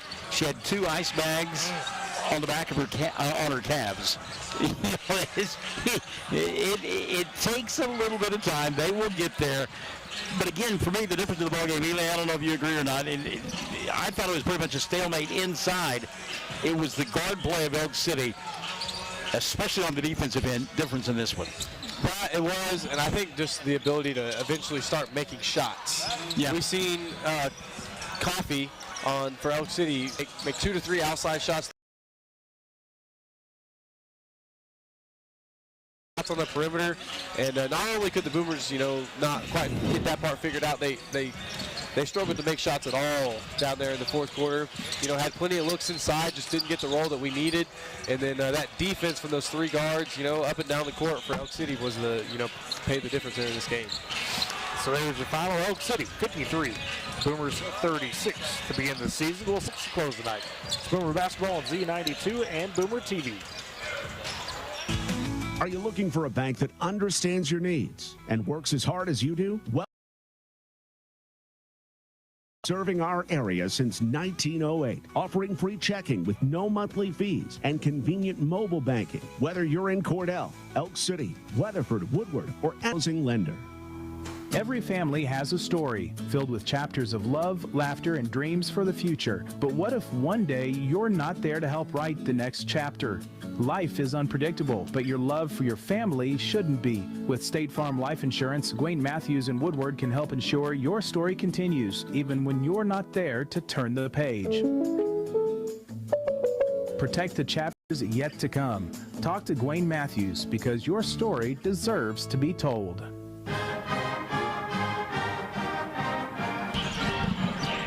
Jimmy Peck, Boomer field now. So you get set for the Woodward boys to take on the Elk City Elks. Of course, the Woodward boys last year 3-0 against the Elks. Outscored them 203-90 across those 3 contests. And for the Boomers coming off that 18-7 season, your 2 leading scorers return. Kate Gaines, 24 points a game last year, 8 rebounds, a couple of steals, a couple of assists per game as well.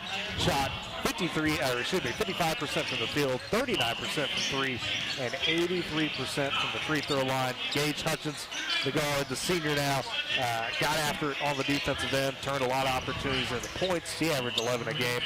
And then after that, you got guys like Cole Reed that's got to step up in the big role, and kind of the rest of the field, if you will, to figure out what's going to be with this team. You graduate 4 big seniors, have to come in and make a big impact. Yeah, it is, and thankfully we lose a lot of size inside. But we had some growth spurts, in the offseason too. Cole Reed, he ballooned up to 6'2". Not saying, he's going to serve as a post. We got some height, not a lot of beef, but we got the athleticism. So it's going to be an exciting, first game to see, where we kind of hold things together. For Butler last year, Elks wasn't just a handful of games, but went through a lot of transition. terms of the roster, guys like Tucker Garza, Jeremiah Jackson either hurt or did not play. And then you look at their leading scorer. Was the quarterback this past season for them, so he's not in the fold. But you got Tucker Garza back, Jeremiah Jackson leading the way, guys like Crew Keys as a junior as well. So tough to gauge what you're going to have for the Elks. We know on the football side, very tough team. We know a guy like Tucker Garza Ely is one of those that has a load to deal with from a physicality standpoint as a running back. Showed on the football field, maybe not the tallest guy, but guys that are tough, just like we saw the Elkettes. Doesn't matter necessarily the height. We've seen, you know, they've been good, you know, on the football side of things for. A little bit last year, have to deal with that, but there's no secret about him now. He's got to handle that pressure. Well, and you know, being a coach's kid, right? Oh, absolutely. Helps out a little bit, you know. I always like coaches' kids being the leader of the club because they always are able to handle that adversity. They're just used to it. To add on to being the coach's kid of this team, not only are you a coach's kid, but you're a coach's kid of a woman who has a banner up there that says Gatorade Player of the Year. Yeah. You know, that's a tall task to live up to. So it also adds that competitive spirit into you because you want to live up to that. You know, you want to be better than that. So I just love that, the whole scenario there. And let me take that a step further. And not only that, but she not only was the Gatorade Player of the Year, but she had a fabulous career at the University of Texas playing college basketball. Started on a Final Four team. I mean, you know, so again, when the coach is your parent and they come with that kind of resume, as the kid, you're kind of like, okay, yeah, I got some shoes to fill. I can handle this stuff. With that, we'll step aside for a final break and come back with your starting lineups at opening tip. It's Boomer Basketball on Z92 and Boomer TV. It's the year-end sales event at Advanced GMC of Woodward. Get 0% on select GMC Sierra half-tons and check out the great selection of trucks and SUVs ready to go. Plus, every new GMC from Vance comes with the free Vance lifetime powertrain warranty. Lease a new GMC Terrain for just $279 a month or get 1.9% APR. Third row GMC Acadia. Hurry to Vance GMC of Woodward, where the deals are big and the warranty lasts a lifetime. Life moves fast, and you deserve internet that keeps up. Say hello to Pioneer Fiber Internet with blazing fast gig fiber speeds designed for the way you live, work, and play. From ultra-smooth streaming and lag-free gaming to lightning-fast downloads and crystal-clear video calls, Gig Fiber gives you the speed and reliability to do it all. Ready to upgrade your internet experience? Visit gopioneer.com to sign up today. Supporting communities in every way, Sealing State Bank is thrilled to bring hometown banking closer to you with a brand new branch in Woodward. Welcome. Now offering full-service banking close to home, from personal checking and savings to home and commercial loans, Sealing State Bank has you covered. Enjoy the convenience of mobile and online banking, wire transfers, and so much more. Sealing State Bank, your trusted partner in Woodward. Come visit. 4 new Michelin passenger or light truck tires. Visit your Michelin dealer, High Plains Tire at 2220 Main in Woodward. See MichelinMan.com/autos/deals-promotions-and-rebates for complete details. Offer expires 12/9/2025. Hungry? Head to Longshots Bar and Grill in downtown Woodward. Bring the whole crew for juicy ribeye steaks, giant burgers, wings from mild to flaming hot, fresh salads, and more. There's something for everyone, including the kids. Planning a party or team celebration? Check out the upstairs golf and gun bays or ask about our group catering options. Longshots Bar and Grill, downtown Woodward's favorite hangout and the official home of the Boomer Coaches Show every Wednesday from 6 to 7. Come hungry, leave happy, and make it a night to remember. And back at Boomer Fieldhouse, getting ready to start this one. Your starters for the Elk City Elks: Tucker Garza, Kai Brock, Crew Keys, Jeremiah Jackson. Oh, excuse me, not Jeremiah Jackson. Kingston Dixon, number 14. Thank you. Yes, that was the one I was missing. For the Boomers: Jake Graff, Gage Hutchins, Grayson Roach, Caden Gaines, and Cole Reed. Your 5. And it's Gaines in the circle for the Boomers. There are their whites working right to left in front of us. Elk City left to right as the Boomers. And Caden Gaines winning the tip to start. Jake Graff, the point guard, takes the handle, top of the key. Trying to get to Gaines. Tough passes it to Reed. Right wing. Left wing to Graff. Being guarded tightly. Reed tees up a three, top of the key. That bounces off the glass, off the rim, no good. Rebound taken by Tucker Garza. And racing ahead for the Elks. Trying to pass it. Loose, taken by Roach, and then he loses the handle. That's picked up by Keys, trying to drive. Shot no good there, and Roach with the rebound for the Boomers. Puts it ahead to Gaines, to Reed, driving down the left side, puts up the right. That's good. Reed gets the scoring going for the Boomers. Good body control to get around the bigger defender.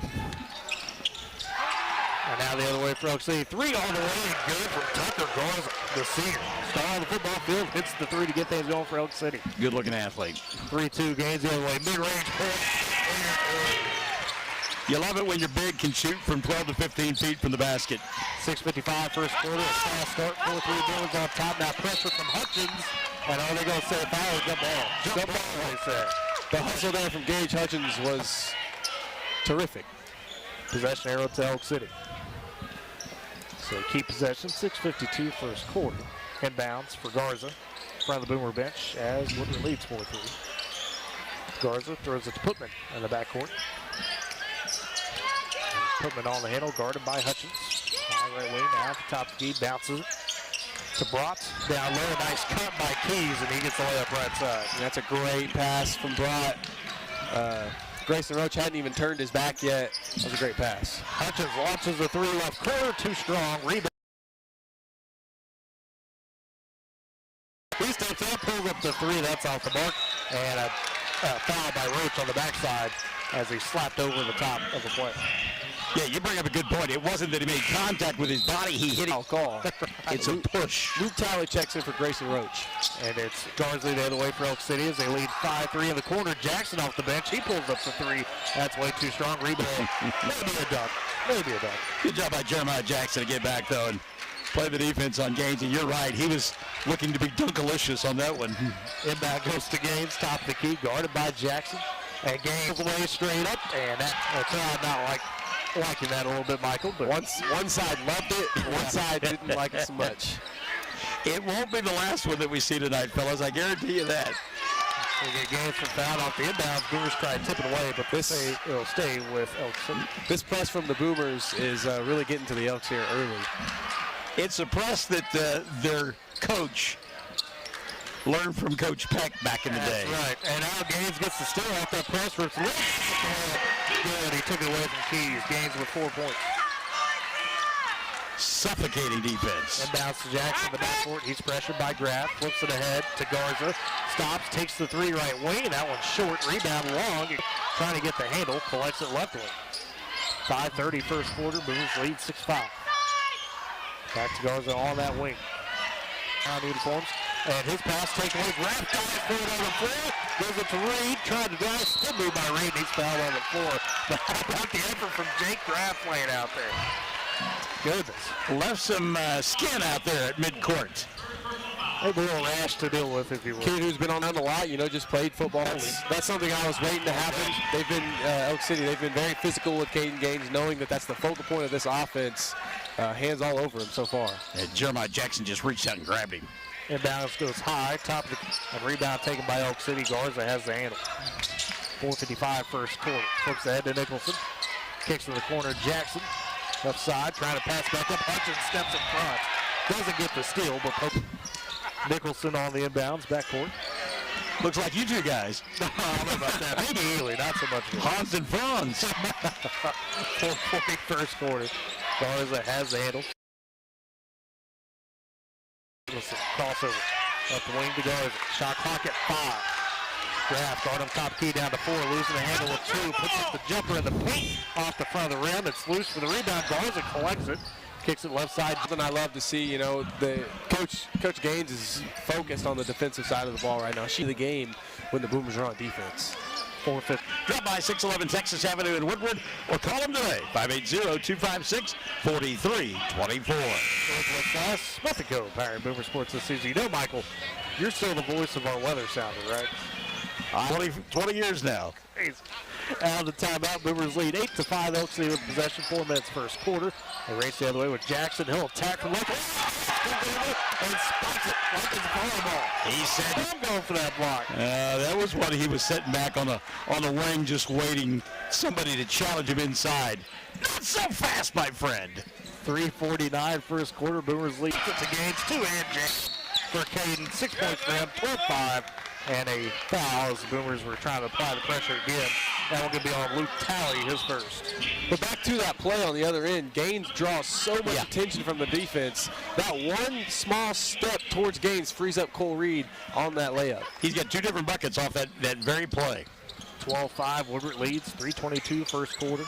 In the backcourt on the inbounds, it's Jackson. High right wing for the Elk. Started by Gaines. Now trying to attack him. Crossover.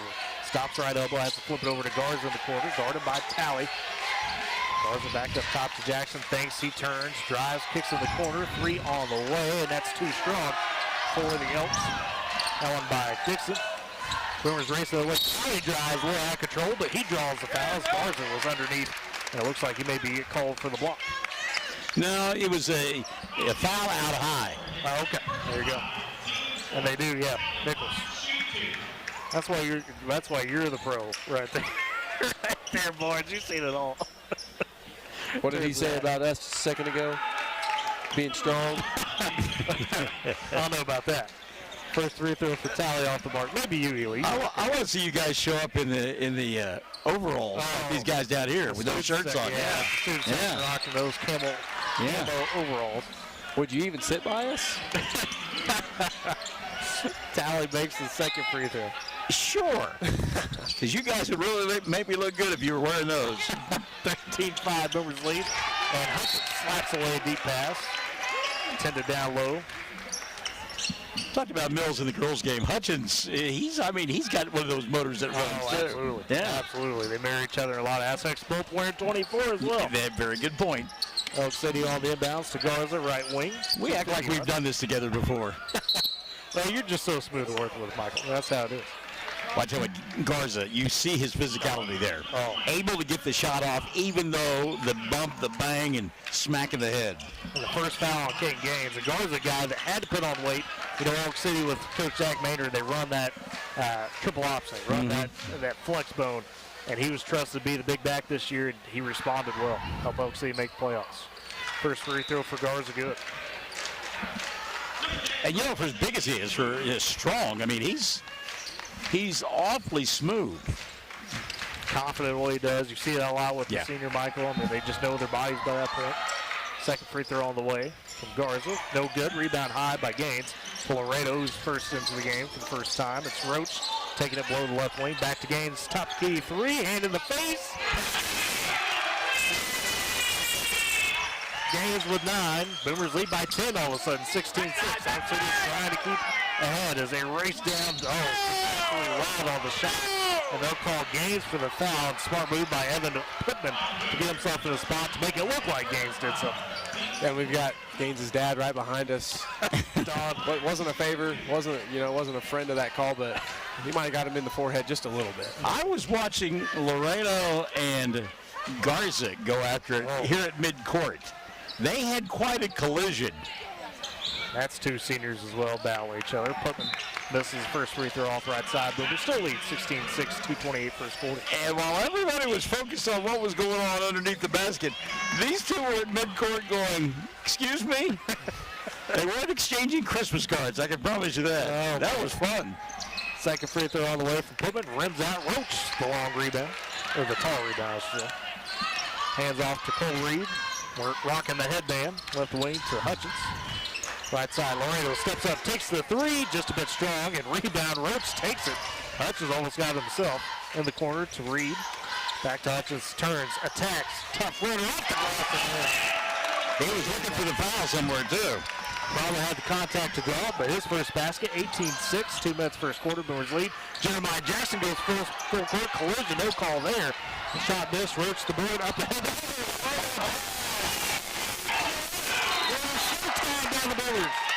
Reed without a timeout. This time they'll take a bit of maybe the way again.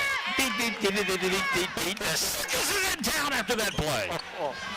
Little behind the back, no look, and right in stride. That's the thing. It was a little bounce pass, right, hit him right in the chest. Easy transition to the basket for the two. Boomers rolling 20-6. Minute 40 first quarter, and now whistling a foul underneath on Woodward. As I think they're going to call Roach. Mm-hmm. And they are. Oh, they're actually going to say it's on. It's on Kai Brock. It's on Kyle Brock. Him and Roach were both going at it, and Brock gave him a little bit of an elbow down inside as he was fighting for position. That forces a bonus situation for the Boomers. So Roach goes to the free throw line. Oh, nope, they're saying okay. No free throws, but it is Boomer basketball. Okay. We got the B up there. I think we're one short, Michael. Is that the case? I'm a little confused on that one. Well, and now we've got the double Bs. I believe what they're saying is that it was an offensive foul. That's why there's no free throws. Fair enough. In the corner, Roach for the Boomers. Left side, trying to get down to Reed, and Jackson just swats it away after he played defensive back for Elk City as well as wide receiver. Well, that was a defensive back play right there, just swatting it away. Did that a few times throughout the season. Came away with a couple picks as well. Hutchins below the left block, inbounding from Boomers. Top the key to Reed, and now whistling a foul. That's shooting. That's shooting. And that one is on Elk City. It'll be the second on Jackson. Now we will be shooting free throws. Yes. Try to run through the screen out high. They run that picket fence.